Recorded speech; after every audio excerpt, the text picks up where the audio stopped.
siapapun manusia yang lahir ke dunia, baik menjadi mukmin maupun kafir, pernah mendengarkan seruan panggilan datang ke Baitullah. Bapak Ibu rahimakumullah, Allah Subhanahu wa taala berfirman dalam surat Al-Hajj. A'udzu billahi minasyaitonir rajim. Bismillahirrahmanirrahim. Wa adzin fin nasi bil hajj ya'tuka rijalan wa 'ala kulli dhamiri ya'tina min kulli fajjin 'amik. Jadi kata Allah, ketika Nabi Ibrahim alaihissalam setelah meninggikan kembali bangunan Ka'bah, sehingga Bapak Ibu, Ka'bah atau Baitullah itu telah ada sebelum Nabi Adam alaihissalam ada. Adapun Nabi Ibrahim mendapatkan perintah oleh Allah untuk membangun kembali, untuk meninggikan kembali bangunan Ka'bah. Maka kata Allah, wa ijjarfa Ibrahimul qawaida. Tatkala Allah memerintahkan Ibrahim untuk meninggikan kembali pondasi-pondasi Ka'bah bersama putranya Nabi sinten Ismail alaihi salam. Ketika Nabi Ibrahim setelah menyelesaikan membangun bangunan Ka'bah, Allah memerintahkan kepada Nabi Ibrahim, wahai Ibrahim, wa'adzin fin nasi bil hajj. Serulah orang, panggillah orang, perdengarkanlah kepada orang untuk berhaji. Ya'tuka rijalan, mereka akan datang kepadamu berjalan kaki. Wa 'ala kulli dhamirin, menaiki unta-unta kurus. Ya'tina min kulli fajjin 'amik, mereka datang dari seluruh penjuru yang jauh.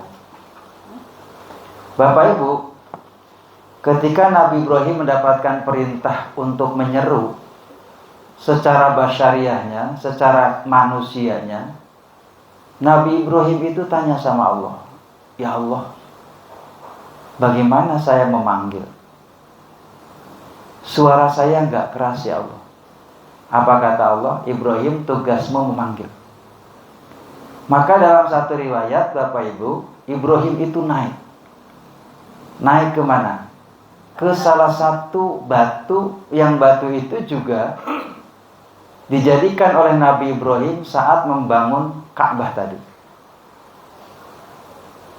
Jadi salah satu tanda bangunan pertama kali di dunia ini adalah Baitullah.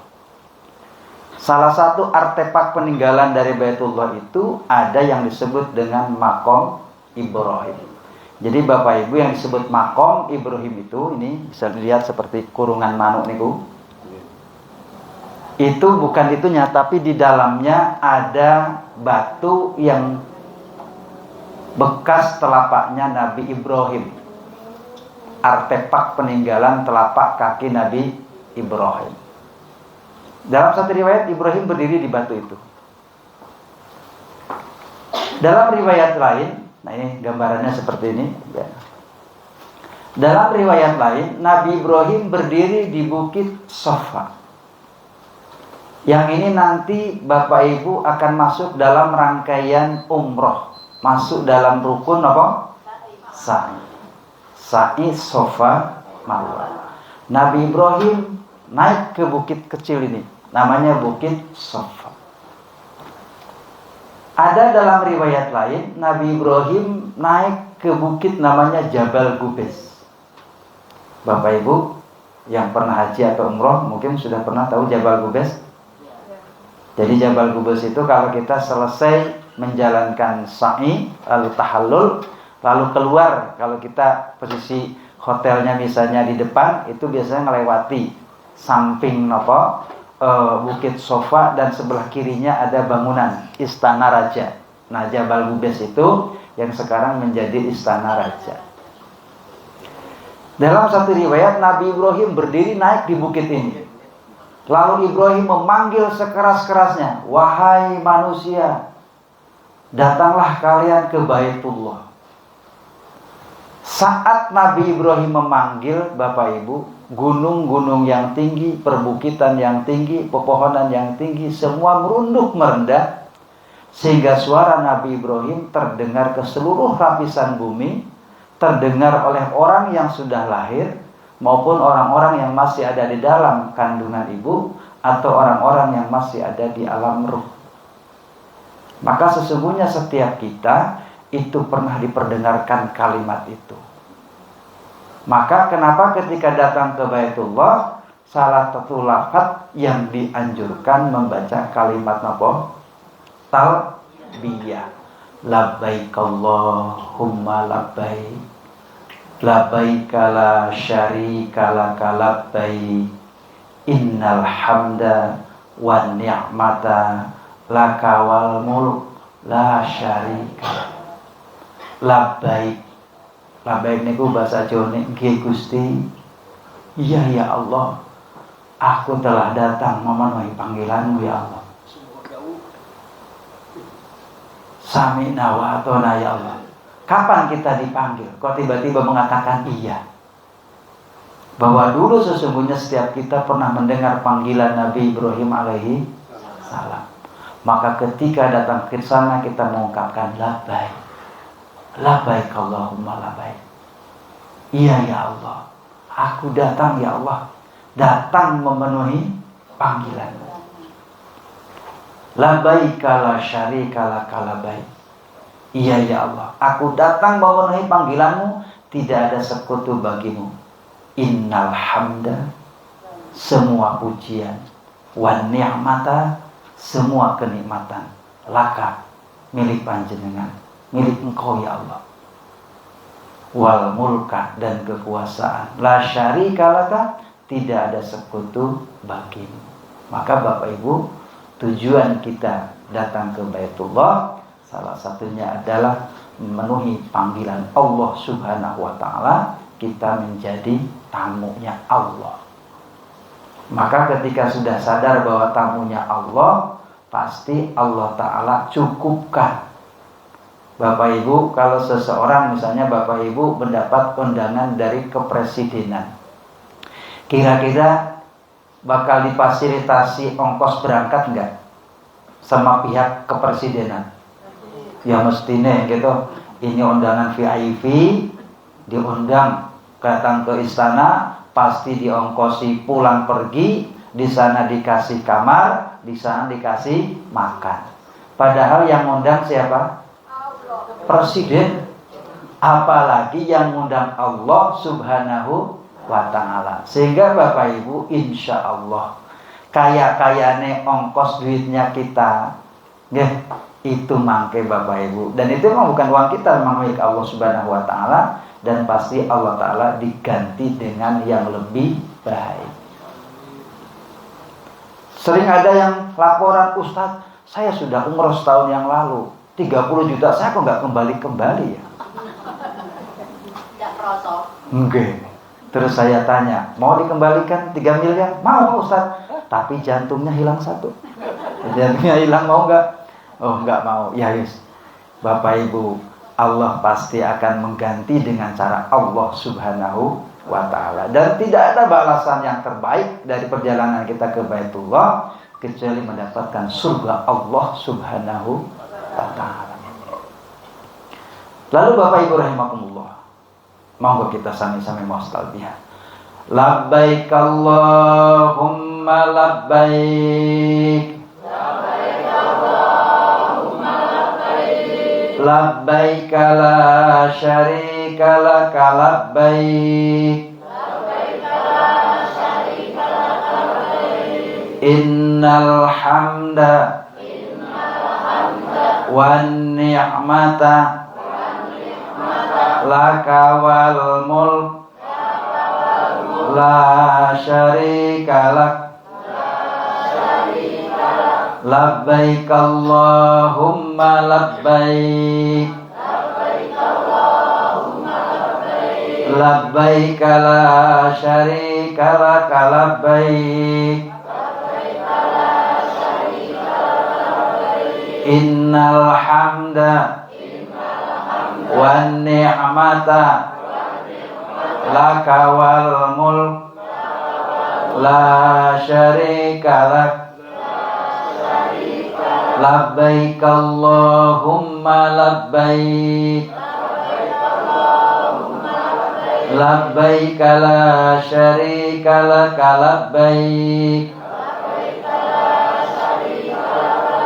innal hamda wan ni'mata laka wal mulk la syarika lak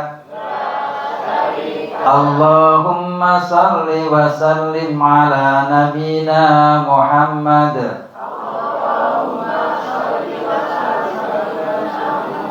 wa ala ali Muhammad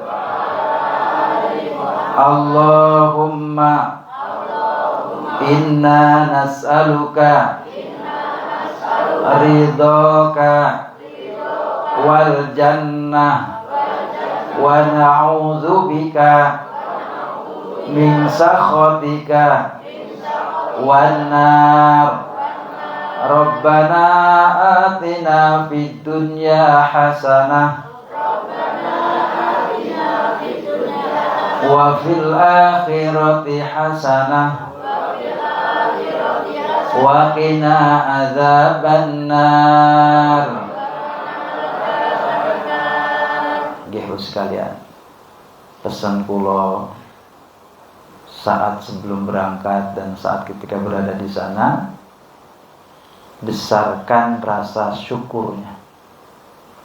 Entane mung alhamdulillah ya Allah, alhamdulillah. Saya ingat tahun 2018 bisa haji itu saya. Yang saya selama di Raudhah nangis itu enggak kelingan dosa. Mungkin saya termasuk orang yang enggak berdosa apa ya. Tapi maksud saya yang membuat saya nangis itu bukan itu. Ya Allah, kok kula sing diundang ya Allah. Aku ki sapa? Tempat lahir dengan Nabi yo jauh, tempat tinggal yo jauh. Waktu dengan Nabi sudah berpisah jauh. Enggak ada silsilah Nabi sama sekali. Tapi ya Allah, kok iman Islam kok sampai di dadaku ya Allah. Dan aku sekarang menjadi tamu. Aku sedang berziarah di samping Rasul Muhammad sallallahu alaihi wasallam.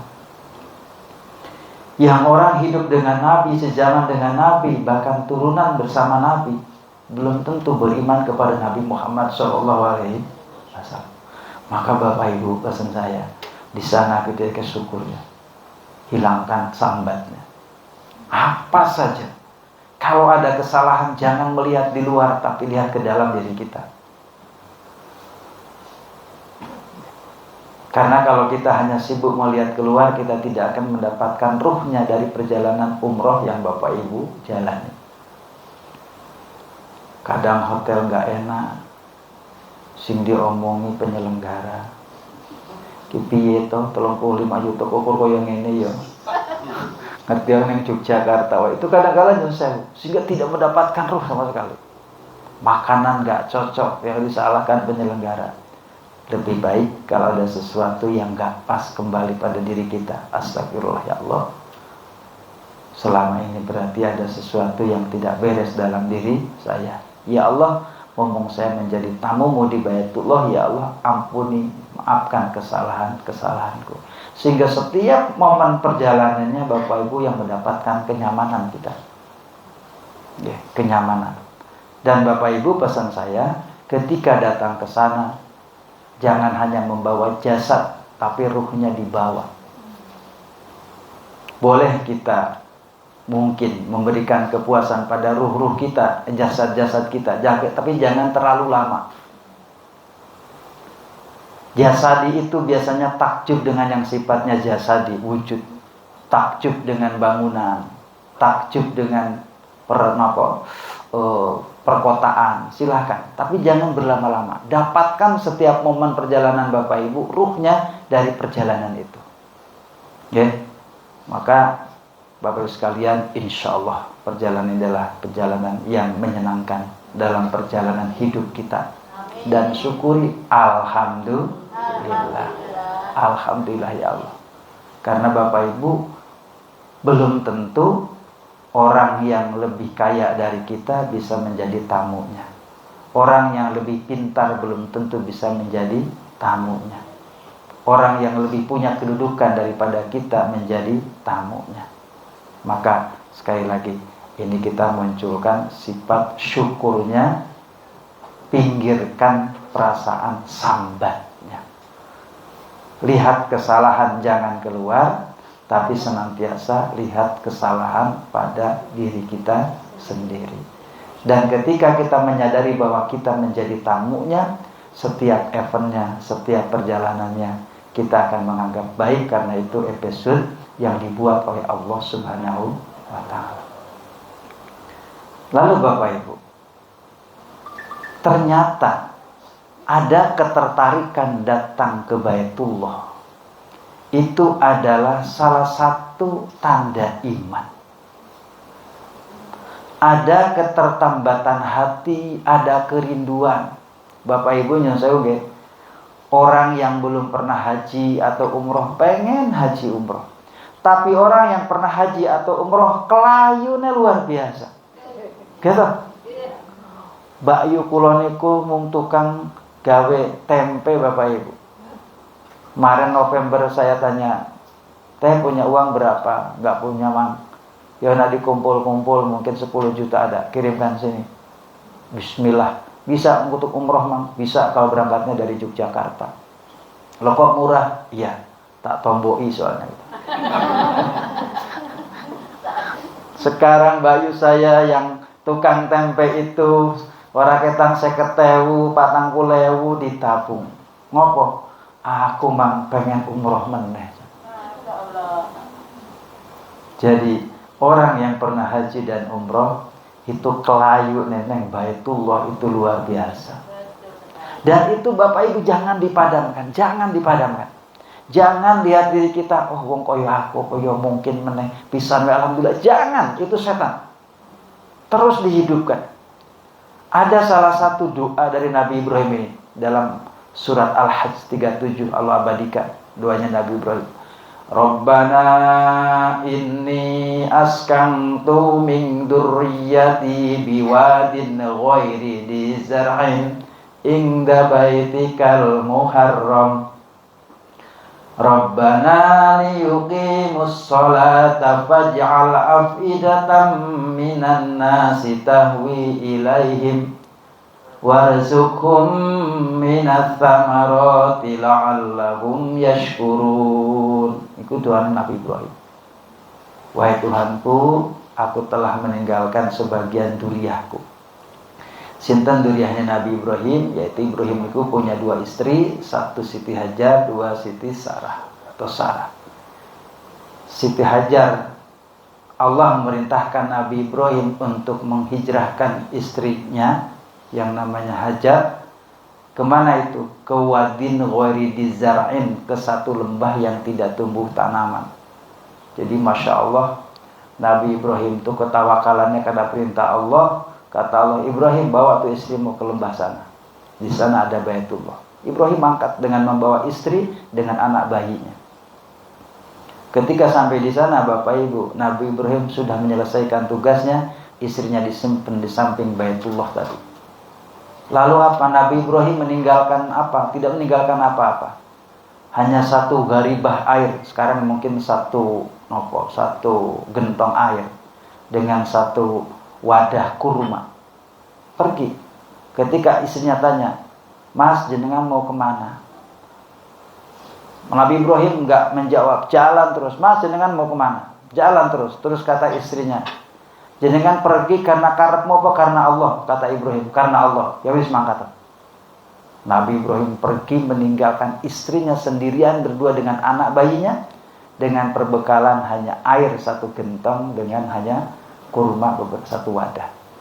Tapi istrinya sorry ya, wis karena kaku milik Allah pasti dicukupkan oleh Allah Subhanahu wa ta'ala. Maka Nabi Ibrahim doa, "Ya Allah, aku telah meninggalkan sebagian dari duriyahku." Dari duriyah Ismail itulah turun temurun Bapak Ibu, tidak turun lagi putusan Allah kecuali lahirnya Nabi terakhir baginda Rasulullah Muhammad Sallallahu Alaihi Wasallam. Beliau dari silsilah dari Nabi Ibrahim melalui jalur Nabi Ismail alaihi salam. Maka Muhammad bin Abdullah, Abdullah bin Abdul Muthalib, Abdul Muthalib bin Qusay, Qusay bin Kilab, Kilab bin Murrah, Murrah bin Ka'ab, Ka'ab bin Lu'ay, Lu'ay bin Walid, Walid bin Fir, Fir bin Nadar, Nadar bin Gana, Huzaimah, terus sampai Nabi Ismail alaihi salam. Nabi Ibrahim berdoa, "Ya Allah, wahai Tuhanku, aku telah meninggalkan sebagian dari dzurriyyahku di satu lembah yang tidak tumbuh tanaman. Inda baitikal muharram, di samping rumahmu yang dimuliakan. Ya Allah, Rabbana liyuqimus shalah, wahai Tuhanku, agar mereka sholat. Faj'al afidatam minan nas, ya Allah, jadikanlah hati sebagian orang tahwi ilaihim, gandrung hatinya tertambat ke Baitullah." Bapak Ibu, saya baca dalam tafsiran Ibnu Katsir, beliau mengatakan faj'al afidatam minan nas. Minan nas ini punya makna sebagian. Dalam bahasa Nahwu ada namanya min, salah satu huruf jar majrur. Min itu punya makna sebagian. Kata Ibnu Katsir, tidak semua orang tertarik datang ke Baitullah kecuali hanya orang-orang yang beriman. Orang kafir tidak tertarik datang ke Baitullah. Kalaupun mereka pengen datang ke sana, ada tujuan pengen menghancurkan Baitullah. Maka ketika kita ada hati kok pengen ke sana, itu harus dinyalakan api itu. Karena itu tandanya ada iman. Maka Bapak Ibu membelanjakan uang yang tidak sedikit, itu salah satu ada iman di hati Bapak Ibu semuanya yang terus harus dihidupkan. Karena memang Allah akan mengundang dengan cara Allah Subhanahu wa ta'ala. Mungkin banyak cerita nggih? Banyak cerita. Nih, saya November kemarin ada bocah pengangguran Bapak Ibu. Pengangguran itu boten duwe gawean sing cetha ngoten gitu. Tapi dia aktif ngaji setiap Rebo dengan saya. Ngaji terus bocah. Terus qadarullah Bapak Ibu, setelah selesai ngaji dia deketin saya. "Ustaz, kapan ya umroh yang terdekat?" Aku ora percaya dari saka ngendi bocah kayak gitu. Nah, karena kula boten pati ngrewes. Ya tiap bulan ono kan gelem. Oh iya. Nah, pengen bareng aku sesok, saya bilang gitu, besok November. Oh iya, Tad. Iya. Terus karena saya nggak pati yakin sama bocah itu, Kang, kowe nek arep mangkat tenan, engko paspor karo mangen iki tak bayari to. Aku lo pikir pasti orang bakal mangkat ora duit. Gitu. Lah bengi-bengi niku wae aku lo. Wis ngece tenan niku. Bengi-bengi wae aku lo. Syaratnya buat paspor itu apa? Oh, ini. Setelah itu ngirim. Waduh. Bocah tuh serius. Oh, mangkat ora tewas gawe ke paspor gitu. Nah, itu loh. Terus saya pancing, Kang. Gawe paspor itu kudu ada surat rekomendasi dari travel. Rekomendasi itu dikeluarkan kalau sudah DP. Modar ora batin saya gitu ya. Ternyata Bapak Ibu tanya, DP itu berapa saat? Ya minimal 5 juta. Enggak nyampe 10 menit transfer 10 juta. Wih, bocahke duit to. Kulo rada gelo, waduh. Paspor 700 nembak karo naningitis 400 pun pinter gitu. Wah, tapi Masya Allah. Makanya Allah niku so enten mawon jalana orang kalau sudah mau menjadi tamunya. Ingatan nih, Masya Allah. Ya, makanya sering saya sampaikan, ampun dimatikan apapun keadaanmu saat ini. Meskipun mungkin kamu masih sedang kesulitan pun hidupkan. Banyak jalan. Saya punya tukang Bapak Ibu. Ikut dengan saya. Sekali waktu dia komentari di grupnya. Ada di grup itu cerita, ada orang bakul tukang gendong di pasar Beringharjo. Niku bisa haji. Ceritanya ngaten. Terus dia komentar. Nah wong kaya kados kula tukang napa saged nggih Bu? Ngomentari ngaten.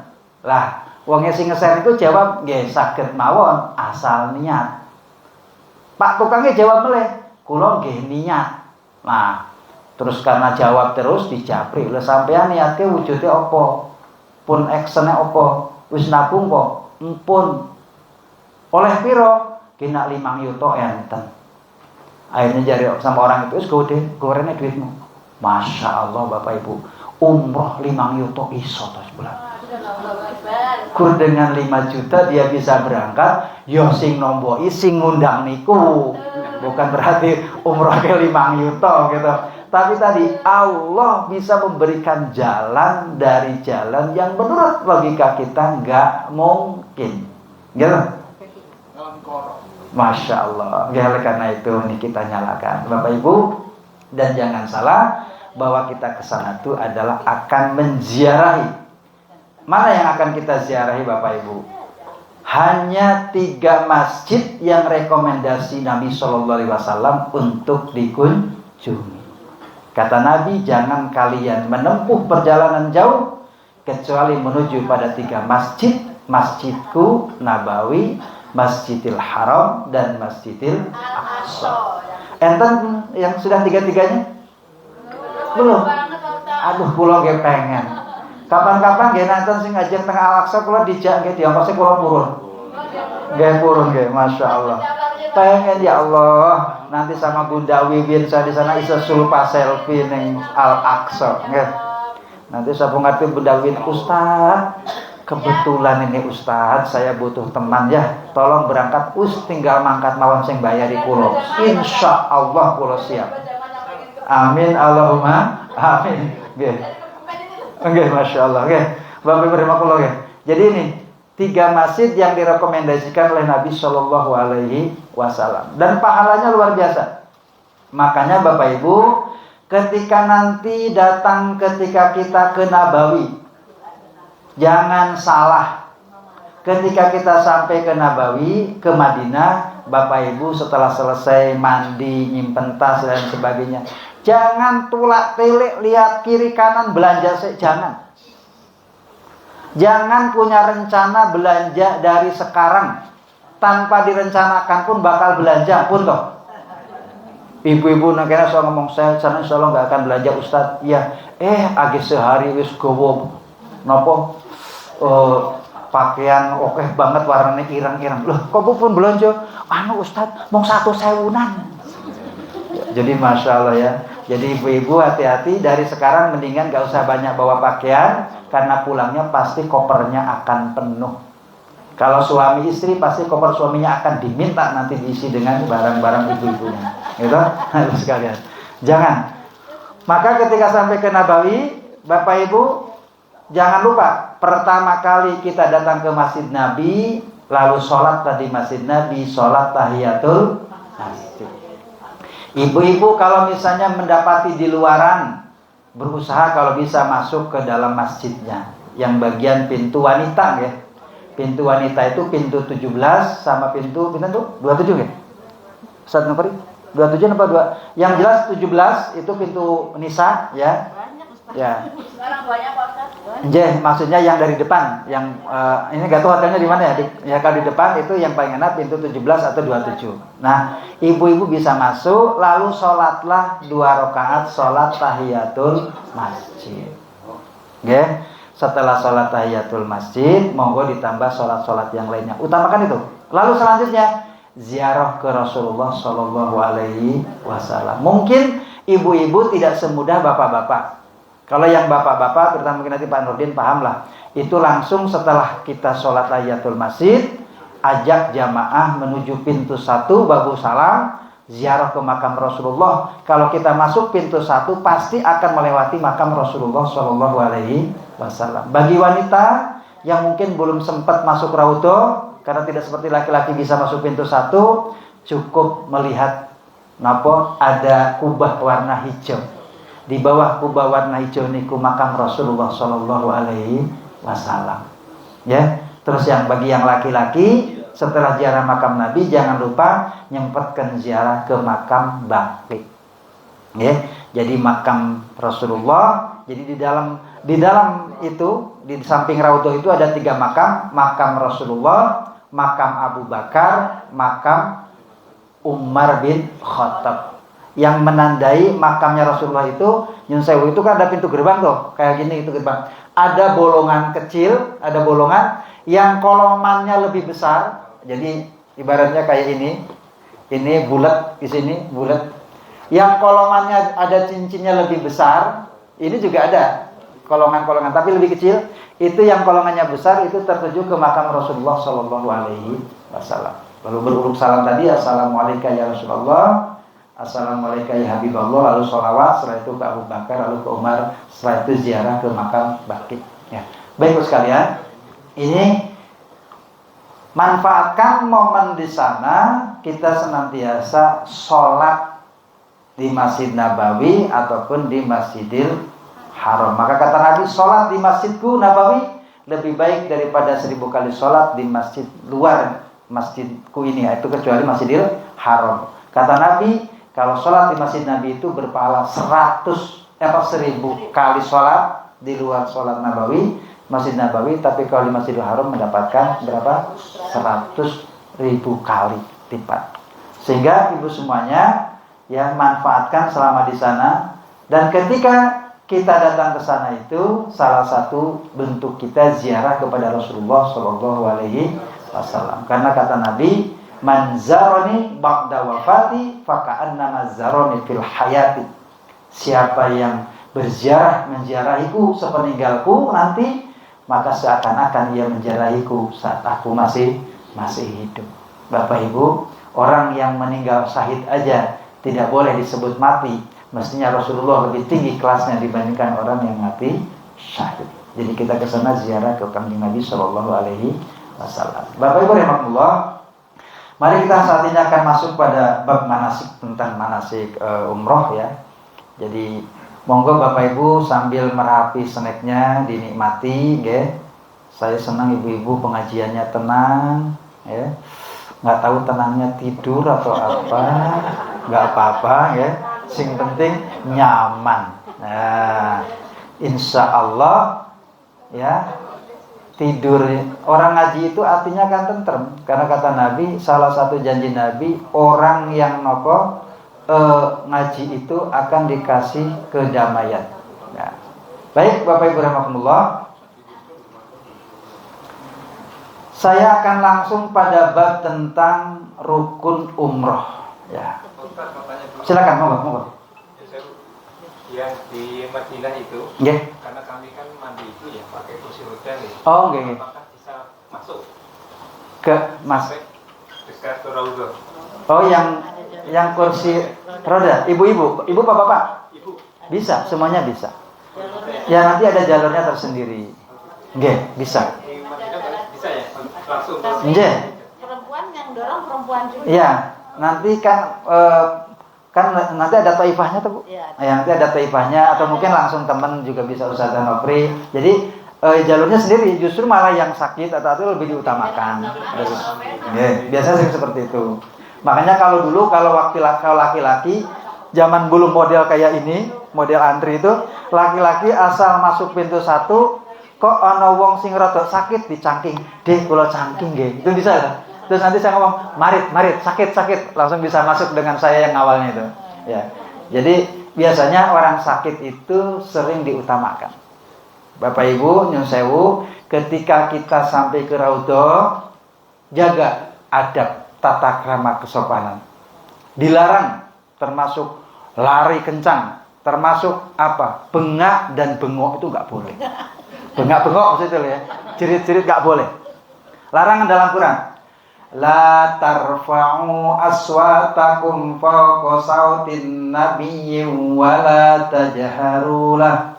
Jangan kalian meninggikan suara kalian di depan Rasulullah sallallahu alaihi wasallam. Makanya makam Nabi itu kaligrafinya itu la tarfa'u aswatakum fawqa sautin nabiyyi wa la tajharu lahu bil qawli kajahri ba'dikum li ba'din antah batu a'malukum wa antum la tash'urun. Kemudian ketika di Raudhah niku Bapak Ibu perbanyak nopo? Salat, zikir, berdoa, pol-pol. Kuatkan niat yang kuat, ya Allah, semoga ini bukan terakhir bagiku datang ke tempat ini. Ya Allah, karena Bapak Ibu ketika kita masuk Raudhah niku pun nyicil kita merasakan nikmatnya surgawi. Karena Raudhah itu sempalan surga yang ada di dunia. Bapak Ibu nanti selama di Madinah kita akan menyaksikan ada 2 tempat yang nanti akan ada di surga. Satu raudhah, itu akan diangkat ke surga Allah. Yang kedua Uhud, gunung Uhud. Itu gunung yang akan ada di surga Allah Subhanahu wa ta'ala. Gunung yang menyendiri. Maka orang Madinah nyebutnya Uhud, Jabal Uhud. Jabal yang menyendiri, tidak berkaitan dengan gunung yang lainnya. Nah, Bapak Ibu rahimakumullah, ada satu pengalaman saya deh.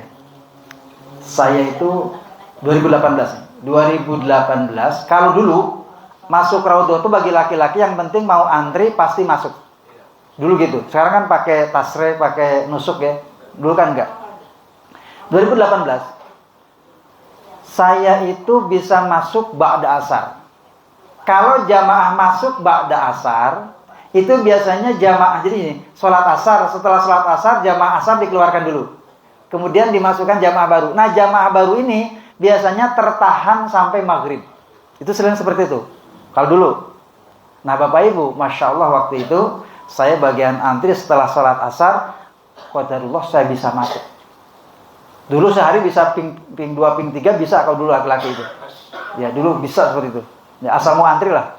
Nah, ketika saya masuk itu gini, ya Allah, kulo pengen ngatamke Quran di sini ya Allah.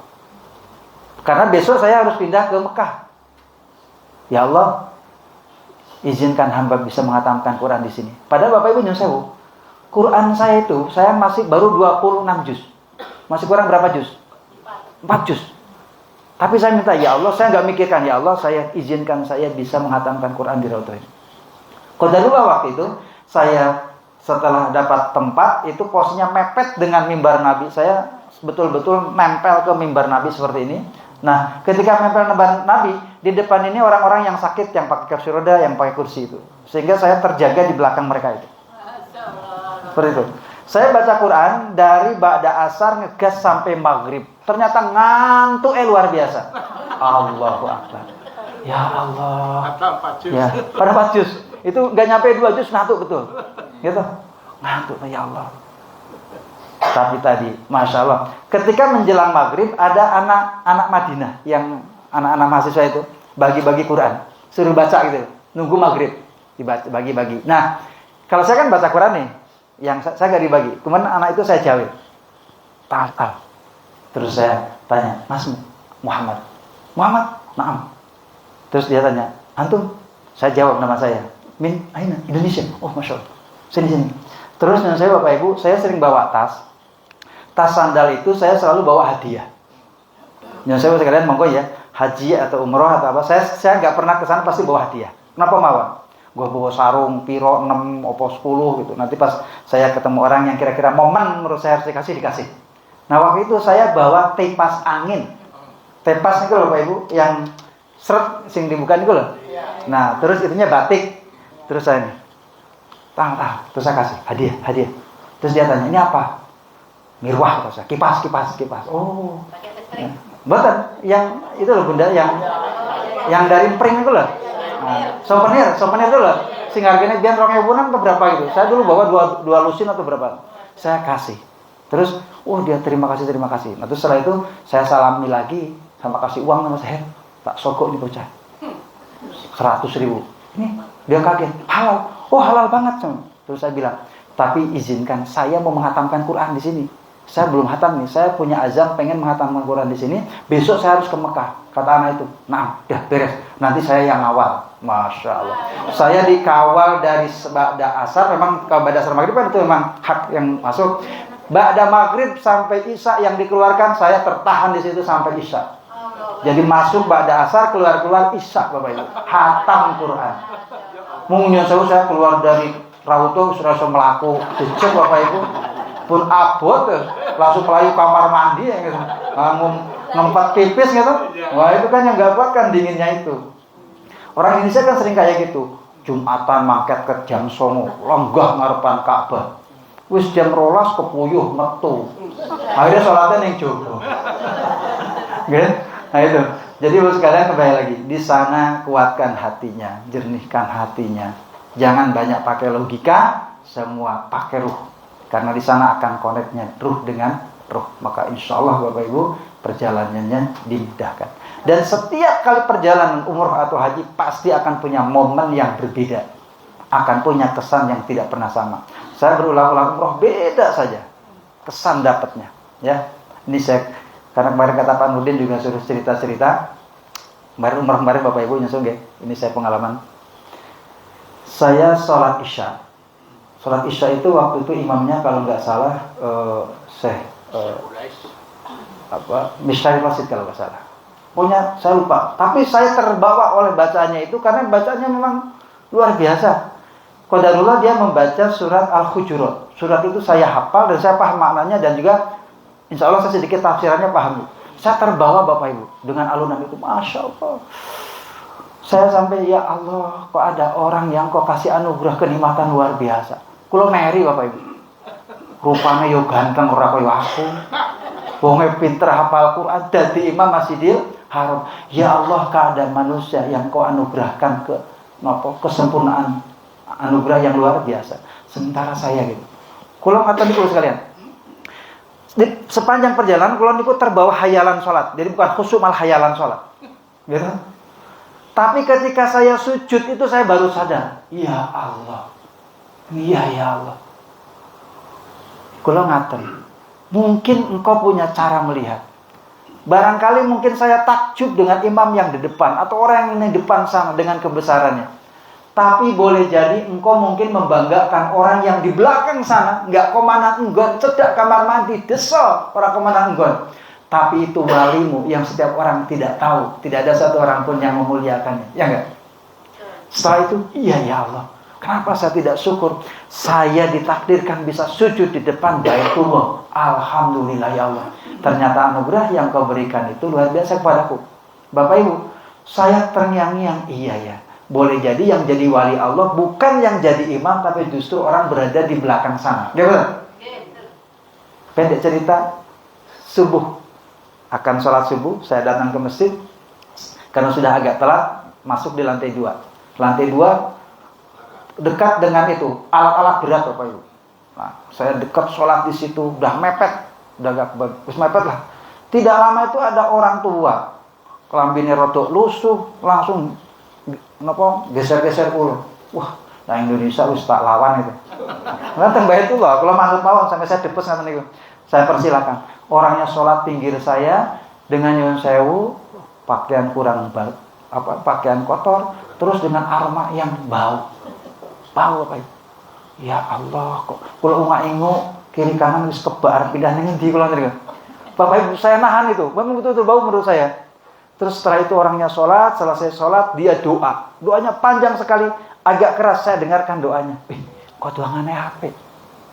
Terus saya mikir, jangan-jangan iki wong alim. Karena kan meskipun orang bukan orang ajami ya, kalau tidak pintar ngaji kan tetap bahasa Arabnya kan kacau gitu. Tapi saya dengarkan doanya apik. Selesai sholat, kemudian saya tanya, saya salami, assalamualaikum Syekh, waalaikumsalam. Ya, terus tanya, Mas Muk Syekh, Husain, min aina? Palestina. Oh, Palestina. Nah, terus dia tanya, antum Indonesia? Allahu Akbar. Dia setengah memuji orang Indonesia sekalian. Terus setelah itu, nyun sewu, saya mengeluarkan dari tas saya, tas sandal saya sarung. Saya kasihkan. Ada hadiah saya. La. Enggak, dia nolak. La. Halal sih. La. Jadi saya belum ngomong halal, saya hadiah. La. Sampai 3 kali. Saya katakan, hadiah halal. Hadiah min Indonesia. Halal. Dia baru menerima dan mendoakan saya panjang sekali doanya. Setelah itu Bapak Ibu saya kepikiran, ya Allah, jangan-jangan iki wong sing tak bayang mambengi.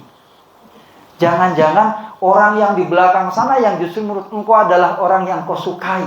Wali-wali Allah Subhanahu wa taala, ya enggak? Setelah pikiran saya yang tadinya negatif tentang dia, melihat dia orang kotor, orang bau, hilang Bapak Ibu, berganti orang itu menjadi orang yang menurut saya biasa gitu. Ya kayak kersane kaya bersih, kaya enggak bau. Jadi itu menurut saya gini, kekonekan ruhiyah itu penting di sana. Ketika saya pakai jasadi saya, kurang kan jasadi saya. Hidung saya, penglihatan saya, orangnya kotor, orangnya bau, kan itu loh. Tapi ketika ruh seseorang kita lihat, ternyata dia punya kewangian yang luar biasa dibandingkan orang yang pakai parfum. Nah, boleh jadi itu wali-wali Allah Subhanahu wa taala. Maka kata Umar bin Khattab, salah satunya gini, kata Allahu auliya. Allah itu menyembunyikan walinya. Kenapa? Agar orang tidak menghinakan satu dengan yang lainnya, agar orang berharap dengan doa-doanya. Karena boleh jadi dalam pandangan dia adalah orang yang hina, tapi sesungguhnya itu adalah kekasih Allah Subhanahu wa taala. Ya, Bapak Ibu Allah, oleh karena itu ini perjalanan kita. Baik, saya akan masuk pada hal-hal kaitan dengan rukun umroh. Ini secara fikihnya. Bapak Ibu, rukun umroh. Rukun itu sesuatu yang tidak boleh ditinggalkan. Kalau ditinggalkan, maka ibadah kita tidak sah. Ketika tidak sah, berarti harus mengulang kembali. Seperti kita sholat. Sholat ada apa? Ada takbiratul ihram, ada Fatihah, ada ruku, ada i'tidal. Itu namanya rukun. Sama. Ibadah umroh juga ada rukunnya. Apa saja rukun umroh itu? 1 ihram, 2 tawaf, 3 sa'i, 4 tahallul, 5 tertib. Ini namanya apa Bapak Ibu sekalian? Rukun umroh. Napa mawon? Ihram, tawaf, sa'i, tahallul, tertib. Artinya ini tidak boleh bolak-balik. Ya, harus ihram dulu baru tawaf menjalankan umroh. Ya. Lah, mari kita pelajari bersama tentang rukun-rukun ini. Nah, ada yang disebut dengan wajib ya. Kalau bedanya gini, kalau rukun itu tidak bisa ditambal dengan dengan dam, tidak bisa ya. Tapi kalau wajib itu masih bisa diganti dengan dam bila seseorang tertinggalkan rukun umroh. Nah, rukun umroh apa mawon Bapak Ibu? Rukun umroh itu hanya 2. 1, niat ihram dari mikot. Makanya hati-hati nanti ketika Bapak Ibu, nyun sewu Pak Murid ini nanti ke Mekah dulu apa ke Madinah dulu? Madinah dulu ya. Berarti kan nanti ngambil mikotnya di Dzul Hulaifah, di Bir Ali ya. Nah, Bapak Ibu ingat nanti ketika mutawif atau pembimbing ngomando Bapak Ibu, siap-siap kita akan niat. Jangan tidur dulu. Setelah niat langsung tidur nggak apa-apa. Harus ngikutin, dan niat ini selain di hati juga harus mengikrarkan. Sekali lagi, jangan upek dengan yang lain-lain ketika niat. Karena ini, jangan pula kita nanti niat itu setelah melewati garis mikot. Itu juga nggak sah. Harus kembali lagi ke garis tadi. Makanya ketika nanti mau tawif, Bapak Ibu mari kita niat. Nawaitul umrota. Nah, langsung diikuti. Ya, jangan sampai tidak ikuti. Ketika Bapak Ibu tidak ngambil niat, 2 kewajiban Bapak Ibu. Kembali lagi ke tempat mikot atau Bapak Ibu kena dam. Damnya apa? Menyembelih 1 ekor kambing. Atau Bapak Ibu, enggak kalau itu kambing. Atau Bapak Ibu dengan cara apa? Berpuasa 10 hari. 3 hari saat di sana, 3 hari saat kepulangan. 7 hari ketika sudah sampai di kampung halaman. Maka hati-hati ini niat. Yang kedua, yang menjadi rukun wajib umroh itu apa? Menghindari perbuatan yang terlarang selama ihram. Baik, Bapak Ibu. Lalu ada sunat-sunatnya. Sunat-sunat umroh apa mawon, Bapak Ibu? Sunat umroh 1, mandi dan sholat sunat ihram. Sehingga Bapak Ibu nanti ketika Bapak Ibu dari Madinah mau ke Mekah, itu nanti akan dikomando oleh tour leader, oleh mutawif, ya. Bapak Ibu besok kita akan ke Mekah. Nah, nanti akan dikasih tahu, Bapak Ibu persiapan itu mandi dulu di hotel. Ya, mandi dan nyun sewu. Termasuk sempurnakan cara mandinya seperti mandi junub. Dan nyun sewu bagi bapak-bapak, ibu-ibu juga dirapihkan bulu-buluan. Maka siapkan gunting. Dari Indonesia boleh, boleh. Kalaupun beli di sana murah, paling 5 sampai 10 real. Ini sebelum niat ya? Ya, enggak, ini apa namanya itu, mandi sebelum, ini masih di hotel ini. Terang niat ini. Mandi dulu seperti mandi. Boleh saat mandi ini pakai sampo wangi boleh, pakai parfum masih boleh, ya. Jadi tidak apa-apa. Termasuk Bapak Ibu kalau sekarang pakaian ihram dicuci pakai pewangi nggak apa-apa. Yang tidak boleh itu besok kalau sudah ihram kena wangi-wangian. Kalau sebelum itu masih boleh. Kemudian apa? Sholat sunat tawaf. Nanti setelah Bapak Ibu sholat menyelesaikan tawaf, itu sholat sunat tawaf itu nggak sunat. Kemudian mencium hajar aswad, niku nggih sunat. Jadi nggak usah harus nyogok sampai 5.000 atau 2.000 itu jangan, nggak usah. Ya, kalau punya kesempatan bisa mencium, nanti dikoordinir sama Pak Murdin. Alhamdulillah. Kalau tidak mengapa, karena itu bukan wajib, bukan rukun dalam ibadah umroh. Bahkan Bapak Ibu, kata para ulama, sunat mencium Hajar Aswad itu ketika itu dalam rangkaian tawaf, bukan tiba-tiba mencium. Seperti itu. Apalagi kalau misalnya, saya pernah pengalaman lihat, kalau nggak salah pas saja umroh, ada seorang wanita, tapi bukan Indonesia, keluar dari kumpulan orang yang mencium Hajar Aswad itu, dia masuk di situ wanita itu, kemudian keluar jilbabnya sudah terbuka, bajunya sudah, kancingnya sudah terbuka, perempuan itu, bayangkan. Dia hanya pengen mendapatkan sunnah, mengorbankan yang wajib, gitu betul? Iya, yang namanya itu orang mesti nggak sengaja, tapi kan karena orang banyak itu tarik-tarik, sekalian. Makanya ini hati-hati, mencium Hajar Aswad hukumnya sunat. Maka saya kalau ke jamaah sering sarankan Bapak Ibu, sing penting kita cari kemabruran ibadah umroh kita. Mungkin kita orangnya kecil-kecil, lemah-lemah, boleh amal ya nih. Yuk nak ke haram ki gawa kresek. Kau naneng jalan enten bekas-bekas mineral dimasukkan. Ada apa masukkan. Niat, ya Allah, saya ingin membersihkan Baitullah. Siapa tahu amal itu yang Allah Ta'ala sukai, ya enggak? Gak usah golek sampah, maksudnya yang kelewatan nanti masukkan. Nanti ketemu tong sampah, dimasukkan ke tempat sampah. Begitu harian. Ya Allah, saya mungkin tidak bisa mencium Hajar Aswad. Ya Allah, semoga ini juga tidak kalah istimewanya di hadapan-Mu. Aku kan amalan yang kecil-kecil aja yang memungkinkan kita bisa melakukan. Ya.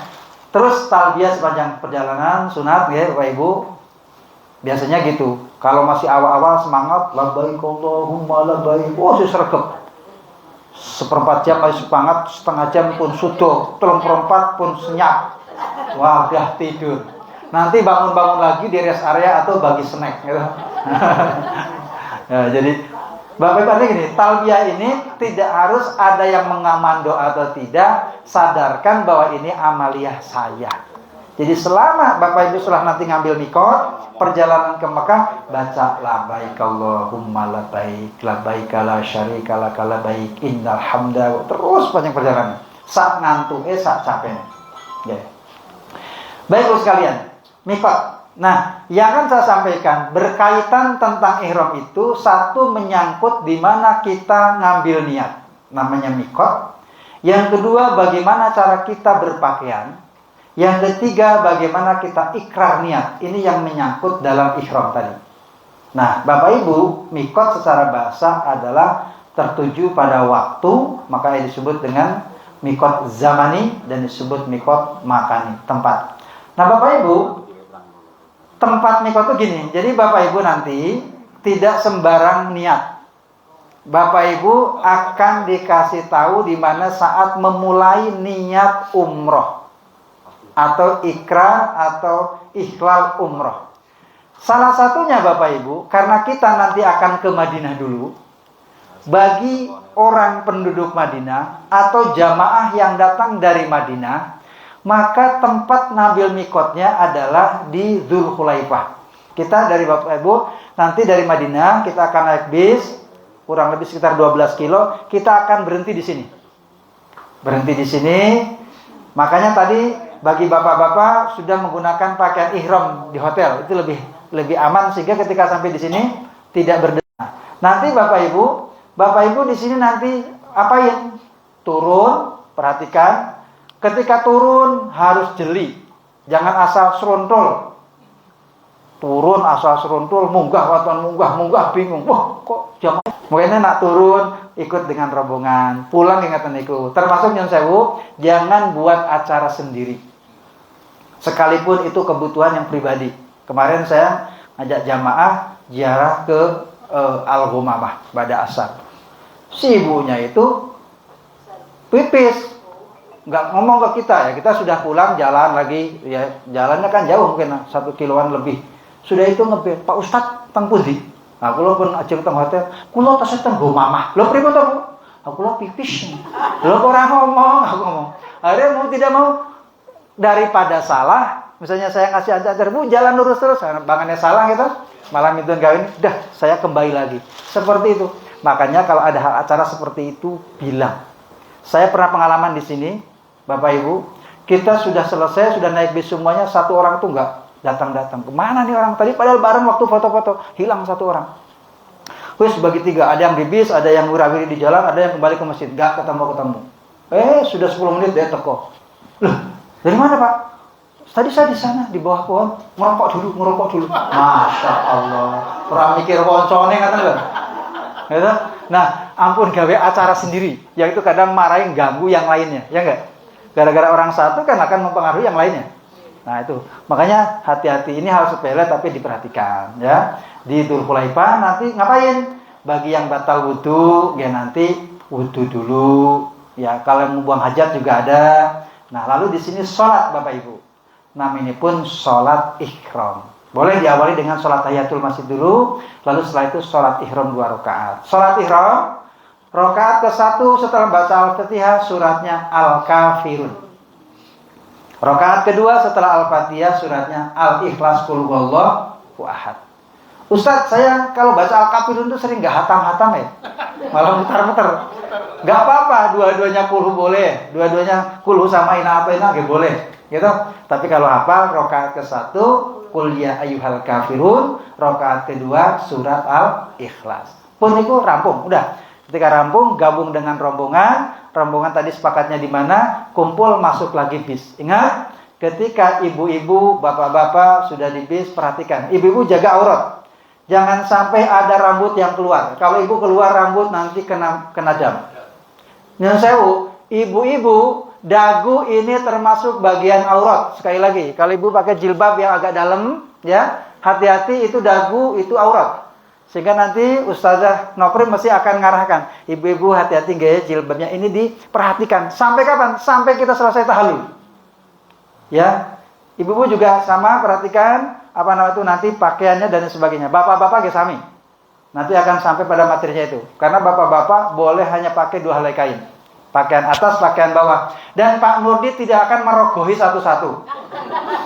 Makanya itu kesadaran masing-masing. Jadi kalau ada jamaah, artinya kalau ada orang yang ngeyel itu ya nggak tahu kan gitu loh. Tapi kesadaran sendiri, ya. Jadi disiapkan betul. Baik sekalian. Nah ini salah satu tempat mikot bagi masyarakat atau penduduk yang datang dari Madinah. Tapi kalau kita Bapak Ibu nanti umroh yang kedua, boleh jadi mungkin kita ngambil mikotnya di tempat lain. Nah, misalnya di sini di Tan'im, ya. Di Tan'im. Ini kalau Tan'im dekat. Kalau ini tadi di Bir Ali ke Mekah ini masih jauh, masih sekitar 5 jaman. Ya 5 jam. Tapi kalau besok pakai kereta, bis ya. Oh, oke. Nah ini kalau di sini dekat Bapak Ibu, hanya sekitar 6,5 kilo. Ya. Makanya nanti Pak Nurdin mau buat program umroh murah, hanya cukup 100 real. Tapi kumpulnya di Masjidil Haram. Umroh murah dari Haram ke Tan'im balik bener. Itu. Jadi umroh murah 100 real. Kumpulnya di Haram. Oke. Nah, Bapak sekalian di sini ya boleh nanti kita. Tapi sekali lagi meskipun ini jaraknya dekat, Bapak Ibu tetap harus dikomando. Ada mutawif atau ada tour leader. Atau di tempat lain ada namanya ini di Hudaybiyah. Ya. Biasanya kalau jamaah yang sudah sering pengen ke tempat yang lain mungkin ke Hudaybiyah karena Hudaybiyah termasuk ada salah satu tempat peternakan unta. Ya, biasanya pengen nanti ngambil mikotnya di mana? Di Hudaybiyah. Tapi juga Bapak sekalian, yang umum biasanya ngambilnya di sini di Ji'ronah. Biasanya kalau untuk siti atau ziarah Mekah setelah kita dari Arafah, dari Mina, Musdalifah, Jamarat biasanya nanti langsung menuju ke sini ngambil mikotnya di sini, umroh yang kedua. Dan kalau dari masyarakat misalnya masyarakat atau Bapak Ibu city tournya ke Taif dulu, bisa juga nanti ngambil mikotnya di Qarnul Manazil ya. Itu tempatnya juga luas. Baik, Bapak Ibu bermula, kita ini akan menuju ke sini ke Baitullah di Mekah. Baik Bapak Ibu, ihram. Ihram adalah niat untuk melaksanakan ibadah haji atau umroh. Apa yang perhatikan Bapak Ibu sekalian ya? Tadi di mana kita niat, kemudian yang kedua cara berpakaian. Ini mungkin sudah disampaikan Pak Nurdin belum? Nanti ya. Ini saya selewat saja. Cara berpakaian pria memakai 2 helai kain yang Tapi tidak. praktiknya Ustaz. Oh, oke. Ya, berjahit 1 disarungkan, 1 lagi diselendangkan di bahu, sunat warna putih. Artinya warna lain pun boleh. Hanya 2 helai ya. Tapi bukan berarti tidak boleh pakai sabu, bukan berarti tidak boleh pakai tas, selempang, boleh. Yang tidak boleh itu dikategorikan sebagai pakaian. Itu enggak boleh. Termasuk yang jauh, hindarkan diikat. Karena itu dianggap sebagai jahitan juga. Kemudian bagi wanita memakai pakaian biasa yang menutup seluruh tubuh kecuali muka dan telapak tangannya. Jadi bagi wanita seperti ibu biasa pakai pakaian biasa, okay? Makanya nanti kalau di Masjidil Haram, kalau ibu-ibu itu bebas masuk ke lantai dasar selama masih cukup. Kalau bapak nggak bisa kecuali pakai pakaian ihram. Nah biasanya diakali pakai pakaian ihram, tapi pakai pakaian dalam, nah itu ya. Nah jadi hanya untuk ngawekannya supaya bisa masuk. Karena laki-laki kalau pakai pakaian bebas biasanya nggak bisa masuk ke lantai bawah. Pak Ustaz, Ya silakan. Gimana Pak? mau tanya. Ya. Sebelum sampai ke. Kalau ada yang bertanyakan langsung nggak apa-apa Bapak Ibu, nggak usah nunggu sampai selesai. Monggo Pak. Ya tadi untuk tadi kan dijelaskan tentang mikot ya, batasan. Iya. Batasan. Tapi kalau misalnya kita lupa harus kembali. Nah, batasannya pada waktu di masjid Bir Ali. Bir Ali. Nggih. Jadi batasnya di mana? Di halaman atau di masuk atau di mana itu?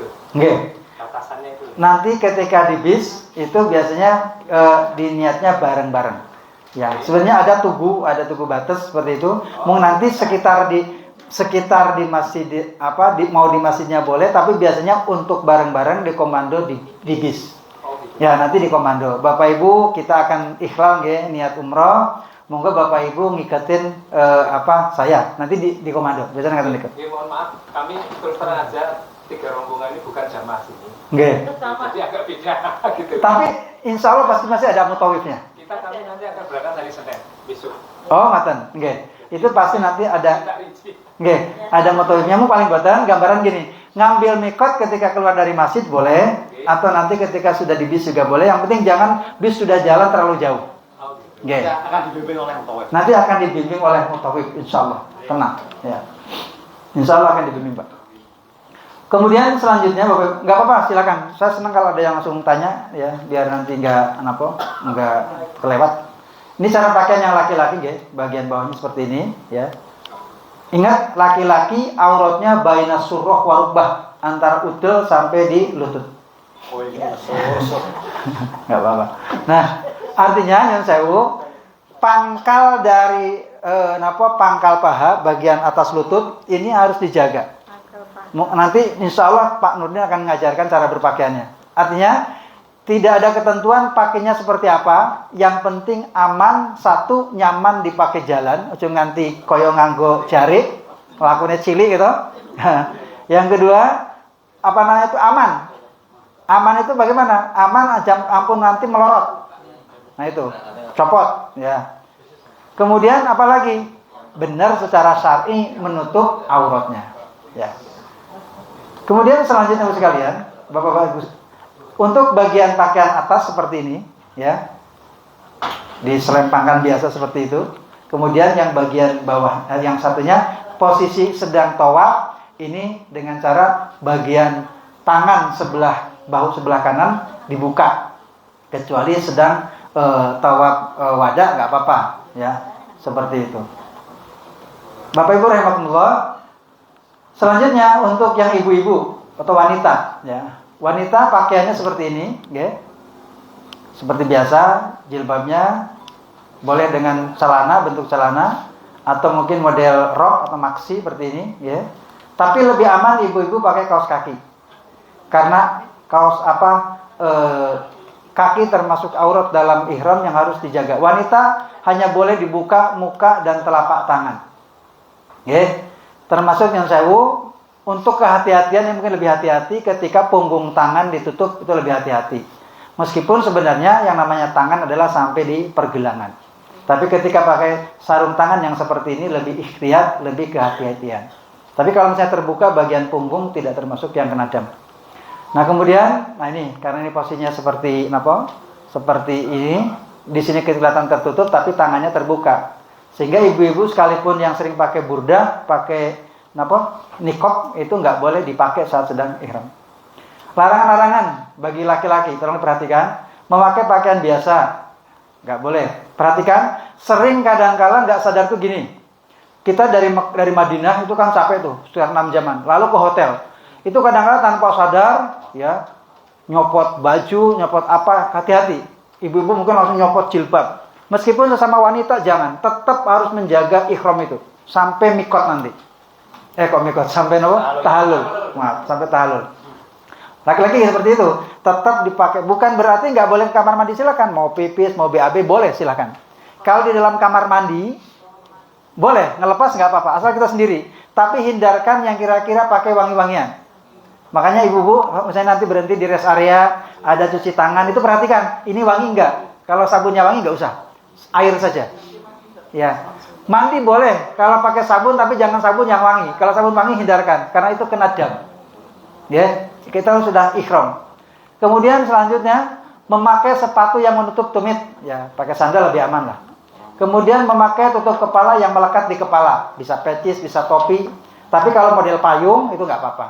Makanya hati-hati, bapak-bapak juga sering refleks biasanya saat di bis, duduk di bis karena kademen AC-nya nyorot, itunya ditutupkan ke kepala, hati-hati. Ya, itu kena dam. Laki-laki nggak boleh menutup bagian kepala. Bagi wanita dilarang, kenapa? Berkaos tangan yang menutup telapak tangan, ya meskipun ikhtilaf. Kemudian menutup muka, nah, ini yang menutup muka dihindarkan selama ihram. Makanya pakai jilbab, jangan terlalu nutup bagian muka, ya. Tapi juga jangan juga terlalu terbuka sehingga bagian aurat kita terbuka. Perhatikan selama ihram.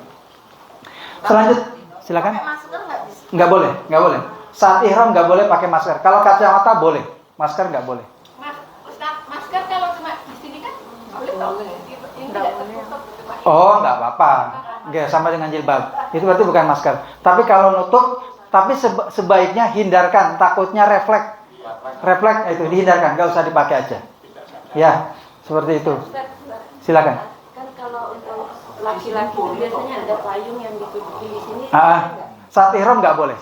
Kalau payung begini boleh. Kalau payung ini boleh. Payung yang kayak Jepang itu nggak boleh, sering dipakai kan. Ya, itu. Kalau dam, misalnya kita itu melanggar ihram, Iya. kita kena dam, damnya itu berapa, kemudian gimana teknis? Ya, biasanya nanti bisa ibu-ibu, bapak-bapak ke bank kalau mau bayar sendiri ya. Namanya ada Bank Arroje menyatakan saya mau bayar dam. Atau bisa juga mungkin nitip ke pembimbing, tolong bayarkan dam saya, boleh. Makanya saya gini, kalau jamaah meskipun semuanya tidak melanggar selama ihram, saya di akhir masih tak sarankan Bapak Ibu, kita untuk hati-hati, jaga-jaga, sebaiknya kita bayar fidyah. Gitu ya. Bayar fidyah itu kenapa? Untuk menutupi bila ada hal-hal yang kurang sempurna saat kita umroh. Bayar fidyah itu berapa? Fidyah itu 1 mud. 1 mud itu berapa? Kurang lebih 6 on. 6 on itu paling berapa? Nilai uangnya.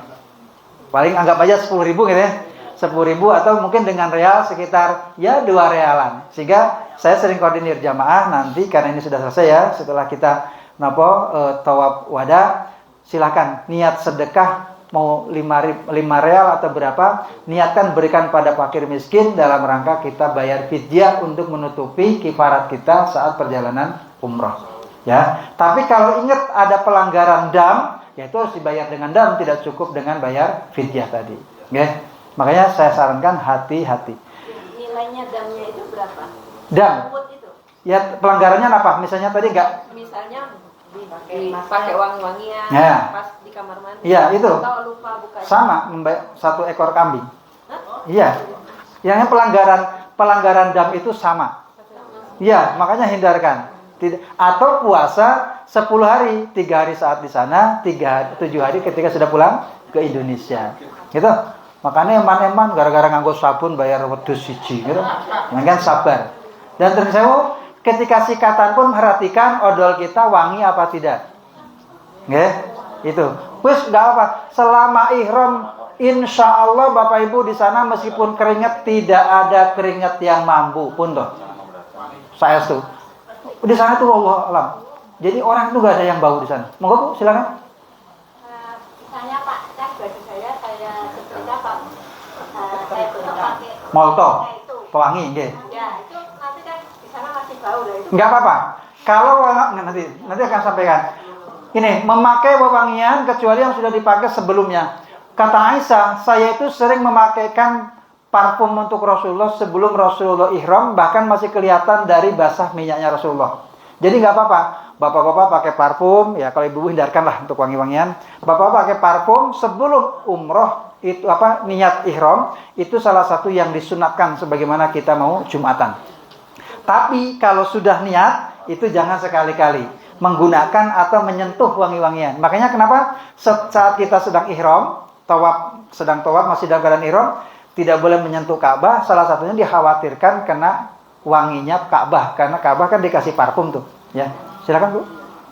Ini berhubung kita nanti kan umrohnya itu umroh Ramadan, yang biasa kita lakukan di Indonesia kan ada zakat fitrah dan sebagainya dan sebagainya itu. Bagaimana berhubung kita ada di tanah suci itu pelaksanaannya? Iya.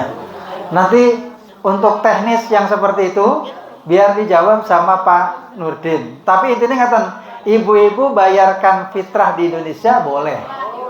Seperti itu. Tapi aku pengen nang kono, ya nggak apa-apa. Ibu yang mungkin cari makanan pokok sana, orang sana apa, diberikan pada fakir miskin yang minta-minta itu boleh juga. Seperti itu. Ya. Jadi bisa, ya. Tapi lebih bagus kalau diamanatkan karena ibu mau umroh ya, atau nanti di sana aku bayar zakat fitrah, tolong dibayari di rumah juga bisa. Silakan Bu.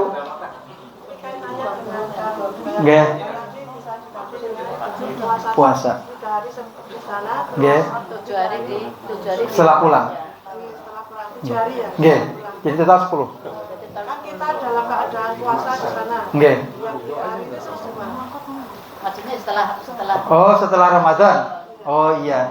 Ya, makanya berusaha untuk tidak melakukan pelanggaran, atau tadi karena posisinya kita puasa Ramadan gitu, setelah Ramadan langsung pulang.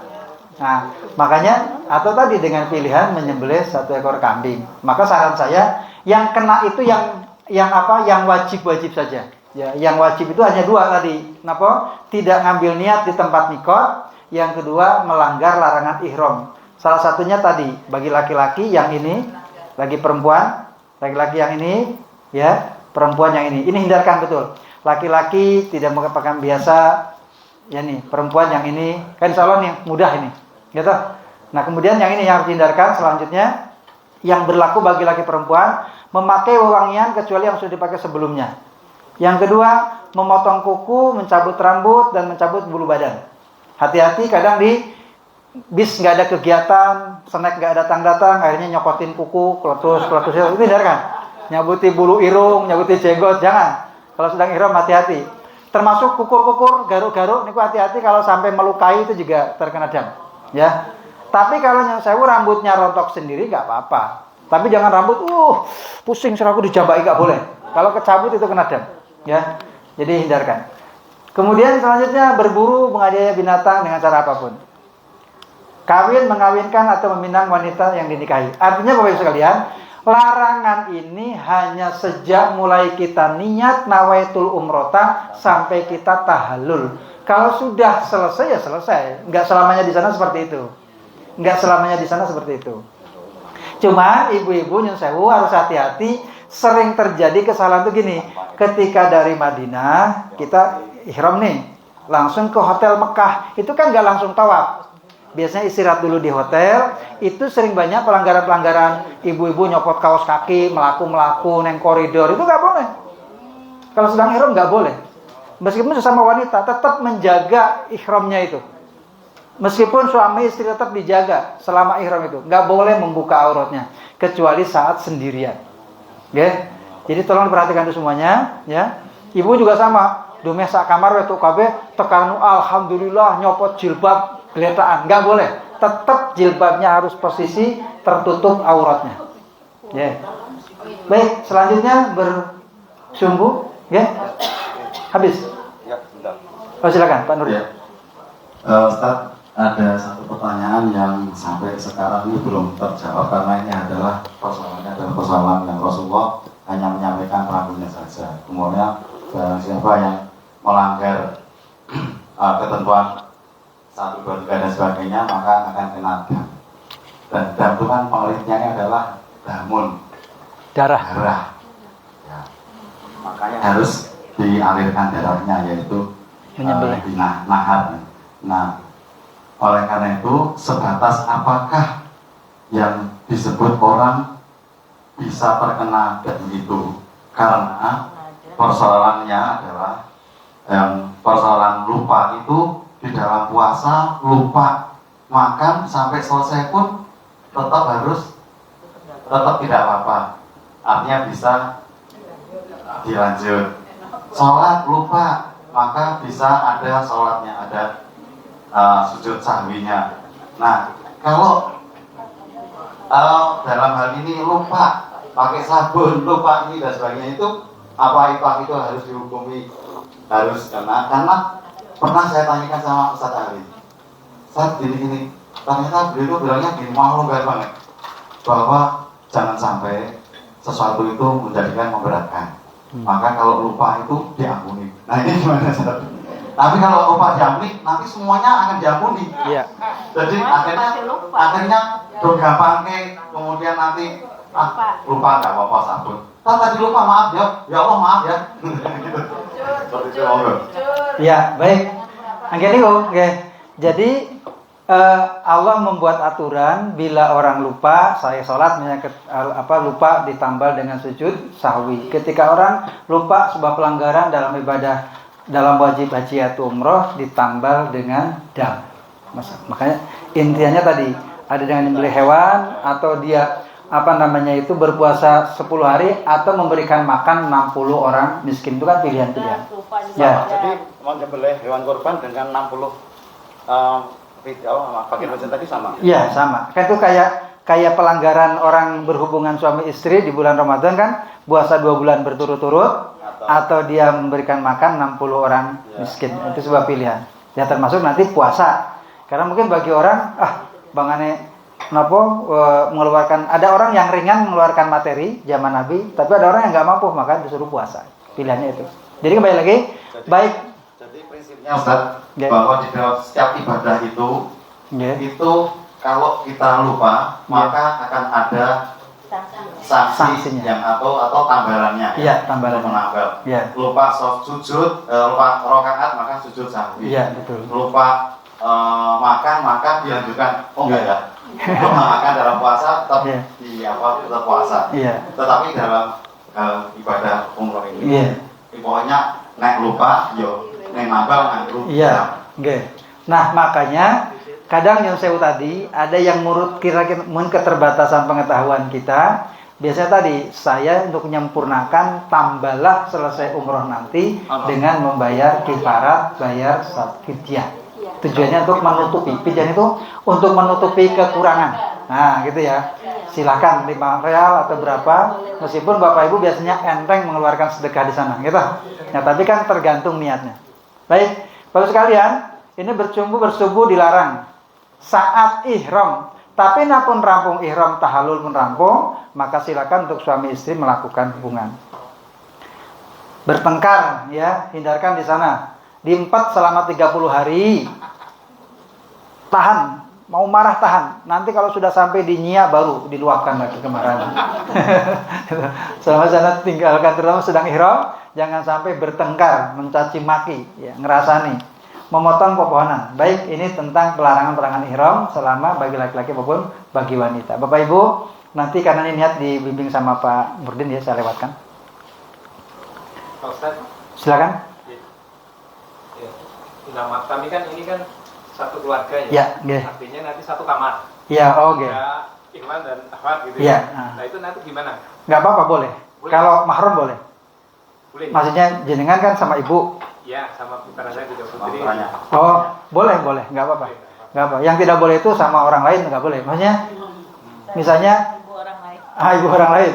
Misalnya saya peduli sama Bu Nopri, saya sama istri saya sakamar itu nggak boleh. Nah, itu nggak boleh. Tapi kalau kayak jenengan satu mahram itu boleh. Tapi buka kerudung ibu atau anak? Kalau sedang ihram nggak boleh. Nggak boleh itu pada ihram itu. Jadi, sedang ihram. Nggak boleh kondisinya kembali ke hotel gitu kan. Nggih. Oh, nggak boleh, tetap nggak boleh. Nggak boleh. Selama ihram nggak boleh. Maksud saya kira sak kamarnya. Sekamarnya boleh, tapi nggak boleh membuka pakaian saat masih ihram. Itu nggak lama kok. Kalau ke kamar mandi ya langsung masuk kamar mandi baru buka. Ya, enggak. Kan buka terus Ya. lagi keluar Jadi kamar mandi. meskipun itu ibu, meskipun itu anak, tetap harus menjaga auratnya masing-masing selama ihram tadi. Artinya membukanya itu yang nggak boleh. Sampai tahalul. Sampai tahalul. Nah kalau tidak sengaja pas lihat ini gimana ya? Sulit juga ya, karena satu kamar gitu. Oke. Iya, kalau yang lihat nggak kena dam, yang melakukan yang kena itu. Iya. Kalau jenengan lihat, wih, kalau itu nggak apa-apa. Ya. Tapi kalau yang nggak boleh itu yang membuka. Ya, jadi yang kena itu yang membuka, bukan yang melihat. Gitu. Engko jenengan urung rampung napa ihram ana wong lanang nggak kata cekak, wah piye iki aku? Ya nggak apa-apa, kita melihat nggak apa-apa. Ya. Iya, dijaga ya semuanya di. Baik, itu tentang kaitan ihram ya. Ihram itu perhatikan cara berpakaiannya, perhatikan niatnya, ya. Kemudian apa? Tadi tempat niatnya di mana itu selama ihram. Terus ya perhatikan larangan-larangan selama ihram. Selanjutnya sekalian, saya akan masuk tentang rukun yang kedua yaitu tawaf. 15 menit ya. Tawaf adalah mengelilingi Ka'bah atau Baitullah sebanyak 7 kali dimulai dari rukun Hajar Aswad, diakhiri rukun Hajar Aswad dengan memulai dengan syarat yang ditentukan. Bapak Ibu, tolong perhatikan syarat tawaf. 1, menutup aurat. Baik ini tawaf rangkaian dengan ihram, dengan umrah, maupun tawaf sunat. Tetap wajib menutup aurat karena tawaf berlaku sebagaimana saat kita sholat. Yang kedua, suci dari najis. Pakaian kita, badan kita, pastikan suci dari najis. Yang ketiga, suci dari hadas. Ya, artinya sedang tidak junub, sudah mandi junub. Yang keempat, bagi perempuan tidak sedang haid atau nifas. Maka ibu-ibu yang masih aktif, ya segera konsultasi. Jangan sampai sama nanti pas saat inti umroh, ibu pas kena bulan, ya datang bulan. Yang kelima, dilaksanakan di dalam Masjidil Haram. Yang keenam, dimulai dari arah sejajar dengan rukun Hajar Aswad dan diakhiri pula di rukun Hajar Aswad. Ya, Bapak Ibu rahimakumullah, tata caranya gini. Ini meskipun mungkin nanti ada ikhtilaf ya perbedaan, Bapak Ibu. Intinya gini, tawaf itu adalah mengelilingi Ka'bah 7 kali putaran, mulai dari pojok Hajar Aswad ke pojok Hajar Aswad dihitung 1 putaran. Tapi ada yang menambahkan amal-amal yang lain boleh seperti ini.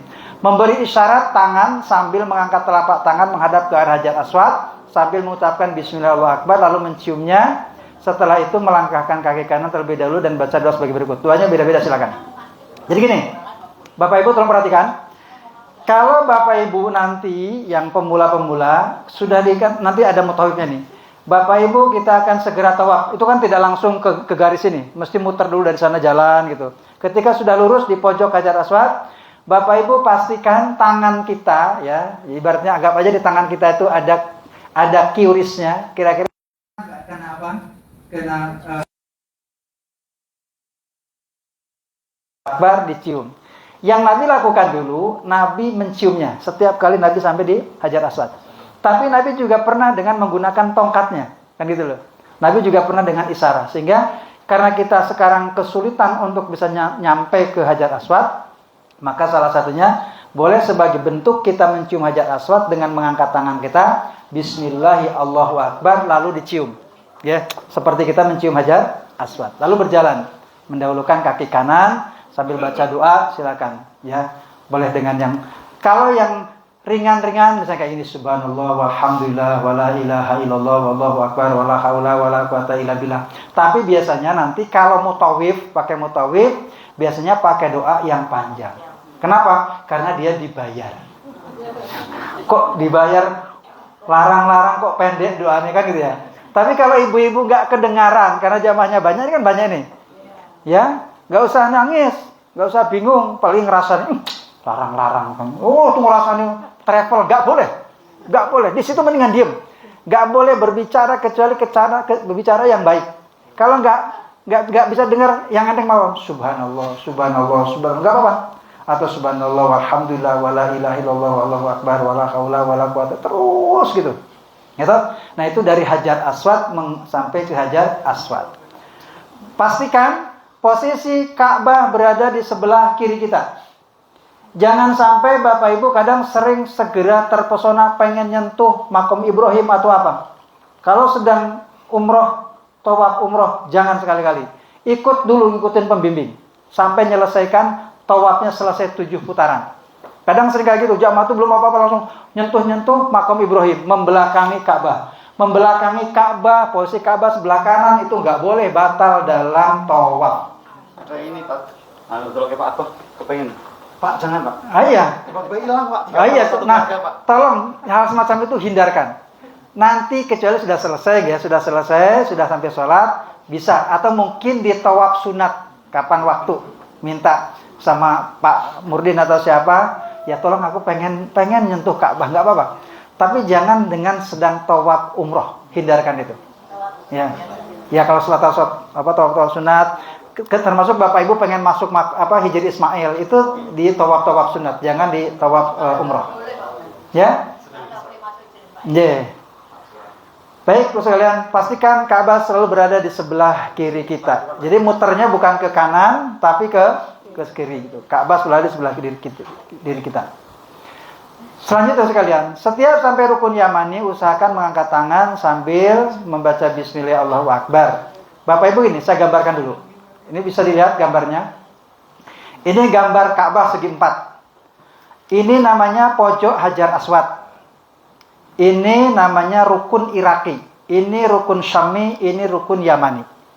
Jadi ada 4 penjuri ini punya nama masing-masing. Ini namanya rukun Hajar Aswad. Ketika kita tawaf, mulainya startnya dari sini. Lurus dengan ini. Ini makom Ibrahim.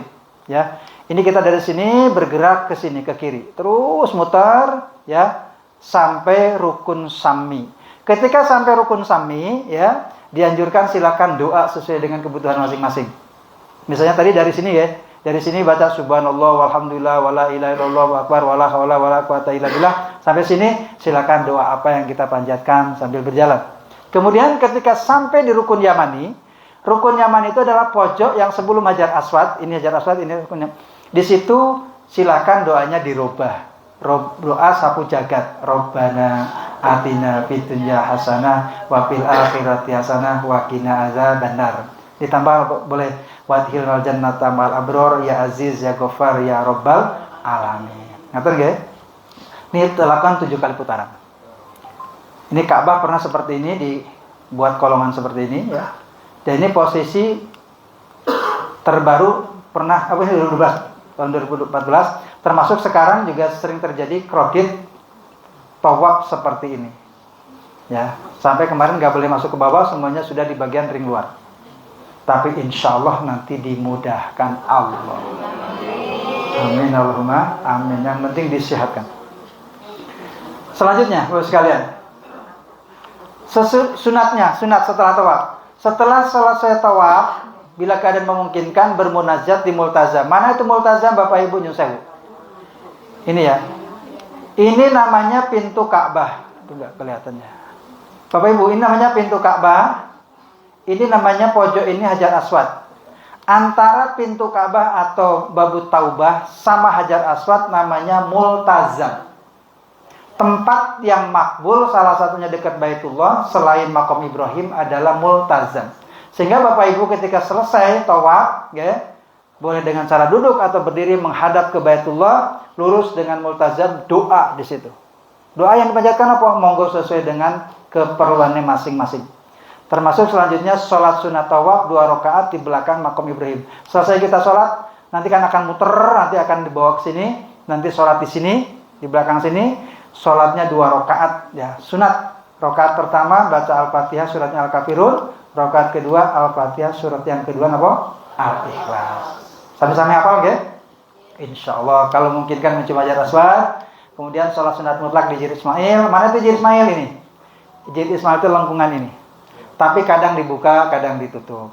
Mudah-mudahan Bapak Ibu berkesempatan bisa sholat di sini. Amin. Karena kata Nabi ketika Aisyah itu mendapati Nabi keluar dari Ka'bah, kata Aisyah, ya Rasulullah aku pengen sholat di dalam.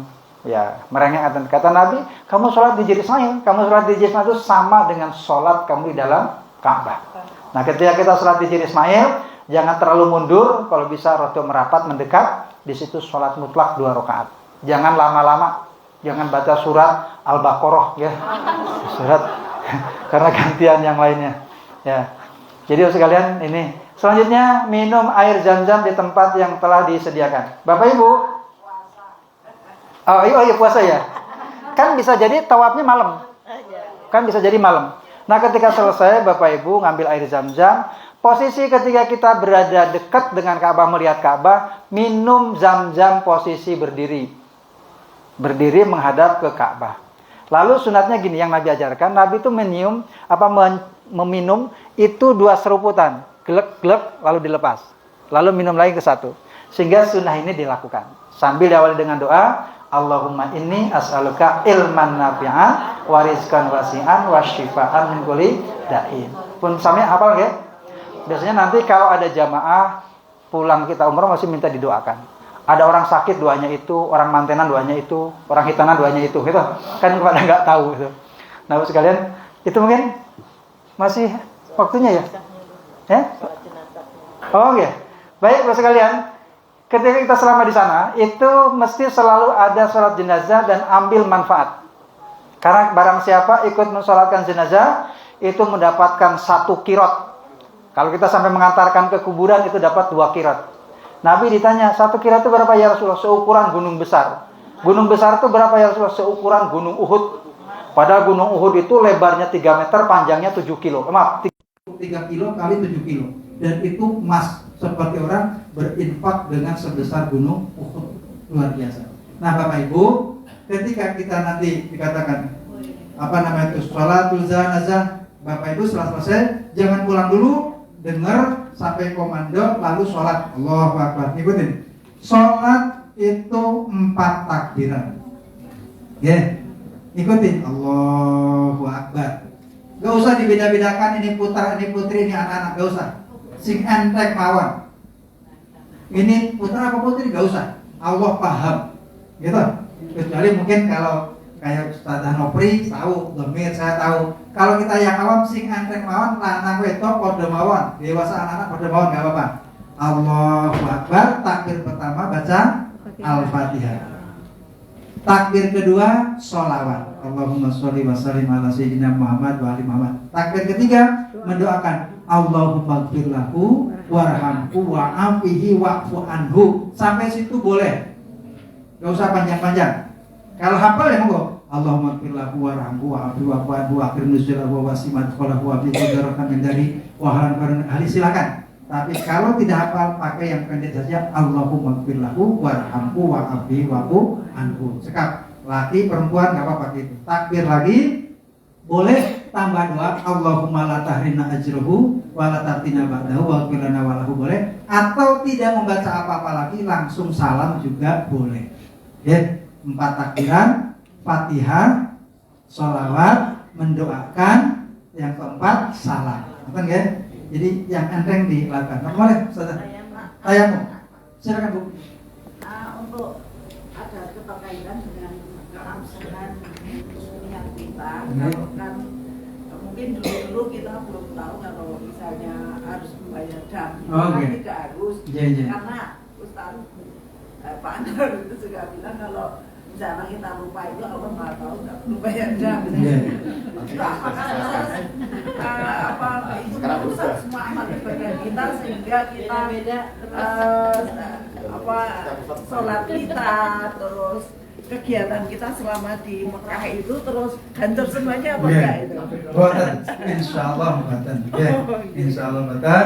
Tapi tetap namanya hukum adalah hukum. Makanya yang saya sering saya katakan, kalau ditanya sah apa batal bisa dijawab karena ada kerangka hukumnya. Tapi kalau masalah diterima atau tidak niku hak Allah Subhanahu wa taala. Jadi kalau saya tuh kemarin enggak niat ya. Umroh saya sah enggak? Saya jawab enggak sah. Karena niat adalah bagian dari wajib umroh. Tadi ketika tidak terpenuhinya rukun atau syarat dalam satu ibadah, maka ibadah itu tidak sah atau batal. Bila terpenuhinya rukun dan syarat, maka sah satu ibadah. Tapi pertanyaannya, aduh diterima enggak sama Allah? Wallahu a'lam, hanya hak Allah Ta'ala yang tahu. Betul ya? Maka mudah-mudahan Allah Ta'ala menerima kebaikan ibu-ibu yang sudah melaksanakan, sedang atau akan melakukan. Ya, silakan. Kami ini kan lebih cenderung tawafnya kan mandiri. Karena ini saya dengar dari Pak Nurdin itu, kalau dulu kan boleh ya kalau dulu kan boleh pakai kursi roda sampai mendekati Ka'bah, karena tidak boleh. Kami berarti kan harus mohon maaf. Berarti kan kami tawafnya kan harus mandiri, entah di lantai 1, entah di lantai 5 itu. Yang jelas kami nanti harus berpikir startnya dari mana, karena semakin jauh startnya kan berbeda. Nah itu ambil pojokan supaya nanti bisa masuk di supaya pas masuk nanti di pintu berapa itu. Arahnya biar pas startnya dari arah ke kiri ke putar. Mungkin kami mengambil di lantai 1 supaya radiusnya tidak terlalu panjang. Mungkin ada 2 kilo gitu. Ada tidak kira-kira? Satu putaran. Satu putaran kan? Ya tergantung di ringnya. Yang mungkin 2 kiloan. 2 kiloan gitu. Pribun gitu. Yang masalah start. Ngaten. Ketika kita masuk, pasti masuk pada intinya pintu utama.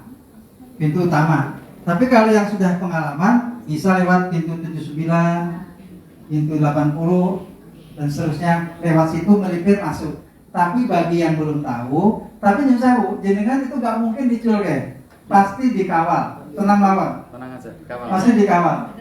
Ya, kan nanti kan ada jalurnya. Kursi roda itu banyak. Ya, yang jelas memang kursi roda tidak bisa di lantai yang dasar, karena itu pakai yang jalan-jalan. Gak apa-apa.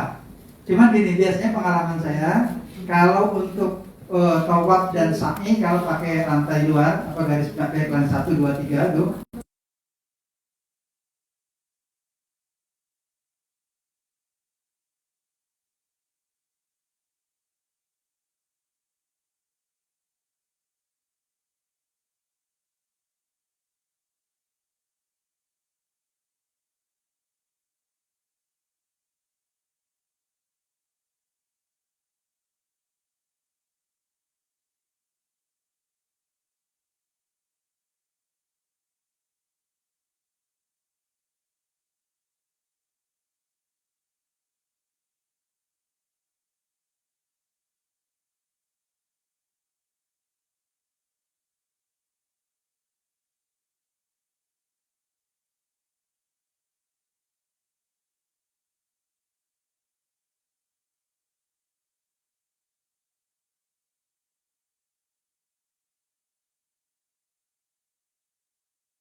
sholat asar di jamak takdim. Allahu Akbar. Mati. Yang kedua, takbir lagi, disempurnakan Fatihah, ya, surat. Lalu Bapak Ibu, ketika Bapak Ibu ruku, Bapak Ibu sujud, bedakan turunnya badan itu lebih rendah saat sujud. Misalnya saat ruku segini, maka saat sujud lebih rendah. Ruku lebih rendah. Tapi kalau Bapak Ibu nyusewu gini, misalnya ini kemungkinan misalnya penerbangan pagi ya. Pagi berarti kan kita ketemu sholat duhur dan sholat asar dan sholat maghrib. Isya sudah sampai ke tempat. Maka untuk sholat maghribnya lebih bagus ngambil jamak takhir. Tidak harus sholat di pesawat, nunggu jamak takhir. Ketika sudah landing nanti kita ngambil jamak takhir. Caranya begitu. Tapi karena mungkin duhur asarnya kita belum sampai tujuan, maka dengan cara sholat di atas pesawat. Seperti itu. Ada pertanyaan sampai di sini? Iya. Silakan. Masalah tanya tadi, seandainya kita sudah di pelataran Ka'bah, itu ada tempat yang enak di situ. Kemudian kita buang air, itu kan harus kita batal. Itu boleh tayamum. Atau karena di situ juga ada air atau cuma boleh disemprot-semprot atau kita harus keluar di situ atau kita semprotan di situ. Oke. Baik Bu sekalian, atau nyusul pakai air aja. Saya Bapak Ibu, kita wudhu tidak harus menggunakan air yang banyak. Tetap kondisi ada air dan bisa menggunakan air, tidak bisa diganti dengan tayamum. Caranya bagaimana? Ibu-ibu cukup mengefektifkan air. Nah, tuangkan air sedikit saja. Kalau ibu-ibu misalnya sewu, wah ini tanganku kotor, bersihkan tangannya dulu dengan air ini. Bersihkan. Tapi kalau yakin ini bersih, tangannya bersih, gak usah dibersihkan. Ibu ngambil air lagi, ngambil air, nyun sewu. Ini diusapkan ke muka, satu kali saja. Tidak harus 3 kali, tidak harus kumur, tidak harus mengisap air. Cukup diratakan ke muka, ya. Setelah muka, lalu tangan. Ibu-ibu tetap tangan harus kebasuh sampai siku. Caranya bagaimana? Makanya ibu-ibu lebih aman kalau pakai jilbab yang besar itu, yang syar'i. Ibu-ibu tangannya airnya dituangkan ke tangan seperti ini, gitu. Lalu nyun sewu, meratakannya di dalam jilbab, diratakan. Cukup 1 kali. Kalau belum yakin rata 1 kali, boleh tambah yang kedua sampai 3 kali. Yang kanan juga sama, yang kiri juga sama seperti itu. Lalu bagian rambut, ibu-ibu cukup ngambil air, dibasahi tangan dikit. Langsung dimasukkan ke bagian yang kesampaian saja, bagian kepala cukup. Lalu bagian kaki, ibu-ibu nggak usah ngelepas kaos kaki. Caranya bagaimana? Cukup ini dibasahi, ya, diusapkan terlebih dahulu yang sebelah kanan. Bagian punggung kaki kita diusapkan 1 kali, ngambil lagi air yang kedua, usapkan untuk kaki yang kirinya. Selesai. Itu cara wudhu kondisi kita di depan Ka'bah. Kalau kesulitan kita menuju tempat wudhu. Betul nggih? Bapak Ibu sekalian, tidak boleh tiba-tiba tayamum karena masih memungkinkan bisa menggunakan air. Atau dengan menggunakan semprotan. Semprotan nggih sami. Tapi ingat, kalau untuk bagian muka, tangan, kaki itu harus dengan air yang mengalir. Artinya harus banyak. Harus ada tampungan dulu, ditampung lebih banyak, ya. Setelah terkumpul air, lalu diratakan untuk muka. Diratakan, karena air harus rata, tidak seperti tanah tadi. Harus rata. Kalau kurang marem, tambah yang kedua dan ketiga. Tangan kelihatan niku, ditampung lagi, agak banyak sedikit, lalu dituangkan. Jadi tidak cukup hanya dibasahi. Maka saya nggak sepakat kalau menggunakan tisu basah, wudhu nggak bisa itu. Tapi kalau untuk rambut, ya, kalau rambut itu nyun sewu, cukup hanya basah saja. Karena perintah Quran itu faghsilu wujuhakum wa aydiyakum. Basuhlah. Basuh itu punya makna mengalir atau lebih banyak airnya daripada wamsahu, mengusap. Kalau mengusap itu seperti itu. Kaos kaki ini ikhtilaf, ada yang boleh mengatakan ngusap, maka boleh usap sepatu, ya. Ada yang mengatakan membasuh. Maka untuk ibu-ibu yang pakai kaos kaki ini dengan cara mengusap. Bapak Ibu selama perjalanan kita boleh mengusap sepatu selama 3 hari 3 malam berturut-turut. Asal dengan syarat kaos kakinya nggak dilepas. Ya. Tapi kalau termasuk Bapak Ibu boleh, ibu-ibu boleh mengusap sepatu, mengusap kaos kaki selama di rumah selama sehari semalam. Ya, boleh. Ya. Tapi syarat ketika belum pakai kaos kaki sudah dalam keadaan punya wudu. Ngoten, ya. Jadi kalau ibu sering misalnya mungkin ke pasar beli ngajuar repot nyepot kaos kaki, gak usah dilepas, tapi asal ketika pakai tadi dalam keadaan sudah punya wudu. Itu namanya hukumnya mashul khuf, mengusap sepatu. Oke.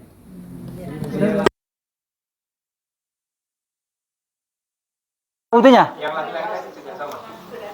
Iya, laki-laki sama. Laki-laki lebih mudah karena laki-laki kan yang sewu auratnya tidak terbuka seperti perempuan. Nah, jadi kalau laki-laki lebih mudah karena laki-laki nggak pakai kaos kaki sedang ihram gitu, ya tetap itu harus dibasuh sebagaimana tangan. Tapi kalau pakai kaos kaki, pakai sepatu, cukup mengusap sepatu. Ya, Bu.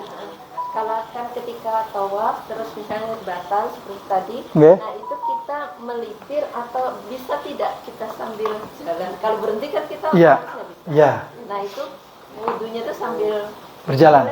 Nah, karena gini, yang namanya tawaf itu rangkaiannya mulai dari rukun Hajar Aswad sampai rukun Hajar Aswad. Maka yang paling penting secara teknis itu matur ke pembimbing atau ke mutawif, Mas saya batal. Itu mungkin nanti ibu akan disendirikan ada yang supaya keluar dari ya itu mesti melipir baru bisa keluar. Bisa disarankan ke tempat wudu karena di dekat di situ juga ada tempat wudu Bapak Ibu. Ya, ada tempat wudu dekat tangga itu kalau tahu kan kalau pakai mutawif mesti akan dikasih tahu wudu di sana. Misalnya keadaannya itu darurat dan kredit dan itu misalnya dalam ketika haji gitu. Nah itu bisa nggak misalnya tayamum di punggung teman di belakang temannya boleh nggak? Nggak boleh. Belum boleh. Iya. Iya harus menggunakan air karena masih ada air dan memungkinkan bisa pakai air. Jadi belum berlaku hukum tayamum. Ada air jam-jam juga. Masih ada air ya. Tapi kalau di pesawat pakai punggung temannya boleh. Asal jangan pakai bokong perawat pramugari. Ada lagi yang lain, Bu? Sinten? Tadi mana yang tanya? Oh, monggo Bu. Tawaf sunat. Apakah bisa dilaksanakan sewaktu-waktu? Karena katanya kalau tawaf sunat itu sama dengan tahiyatul masjid. Oh, jadi gini. Misalnya kita datang ya betul. Kemudian kita maghrib mau tawaf. Setelah maghrib mau tawaf itu bisa. Jadi memang sebenarnya sholat tahiyatul masjid di haram itu adalah dengan tawaf. Jadi kalau memungkinkan itu tawaf boleh, kapan saja boleh. Makanya wanita itu lebih enak karena bisa turun ke lantai bawah kalau pas nggak kredit. Tapi nyun sewu nggak usah memaksakan kalau bapak ibu nggak kuat. Tapi insya Allah karena perjalanan 1 bulan nih, paling nggak mungkin ibu-ibu pengen 3 hari sekali tawaf sunat, boleh, ya. Artinya bahwa gini, kalau bapak ibu ke haram bisa tawaf, maka tahiyatul masjid diganti dengan tawaf. Tapi kalau bapak ibu nggak bisa tawaf, sekali lagi, maka tetap berlaku sholat tahiyatul masjid. Dan bapak ibu tidak ada haraman waktu di Baitullah, di haram itu nggak ada pelarangan waktu sholat. Mau ba'da asar sholat boleh, ba'da subuh boleh, saat istiwa boleh. Yang tidak boleh di sholat di luar Masjidil Haram, di Masjidil Haram boleh. Termasuk laki-laki boleh sholat di belakang wanita. Itu keistimewaannya begitu. Dan ibu sekalian, nyun sewu, ketika kita, ada hadis kata Nabi, Allah itu setiap hari menurunkan 120 rahmatnya. 120 rahmat. 60 diberikan pada orang yang menjalankan tawaf di hari itu. Sinten sing tawaf dapat 60 rahmat Allah. 40 diberikan kepada orang yang beribadah di mana? Di Masjidil Haram. Orang sholat di Masjidil Haram, orang iktikaf. 20 diberikan pada orang yang melihat Ka'bah atau nyawang Ka'bah. Sehingga Bapak Ibu kalau tidak ada kegiatan di Masjidil Haram, tidak bisa pas kita nggak baca Quran, udah zikiran sambil melihat Ka'bah itu berpahala mendapatkan 20 rahmat Allah Subhanahu wa taala. Jadi manfaatkan kebaikan selama kita di tanah haram Mekah maupun Madinah. Cakap, Ade. Alhamdulillah, matur nuwun. Mugi-mugi apa yang saya sampaikan ada manfaatnya, ada benarnya dari Allah. Kalau nanti ada hal yang mau ditanyakan, mungkin selama saya bisa lewat Ustaz Nopri. Kalau nanti misalnya pun mentok, mungkin bisa WA saya. Kalau bisa saya jawab. Kalau enggak, di-PR-kan. Mudah-mudahan manfaatnya. Assalamualaikum warahmatullahi wabarakatuh.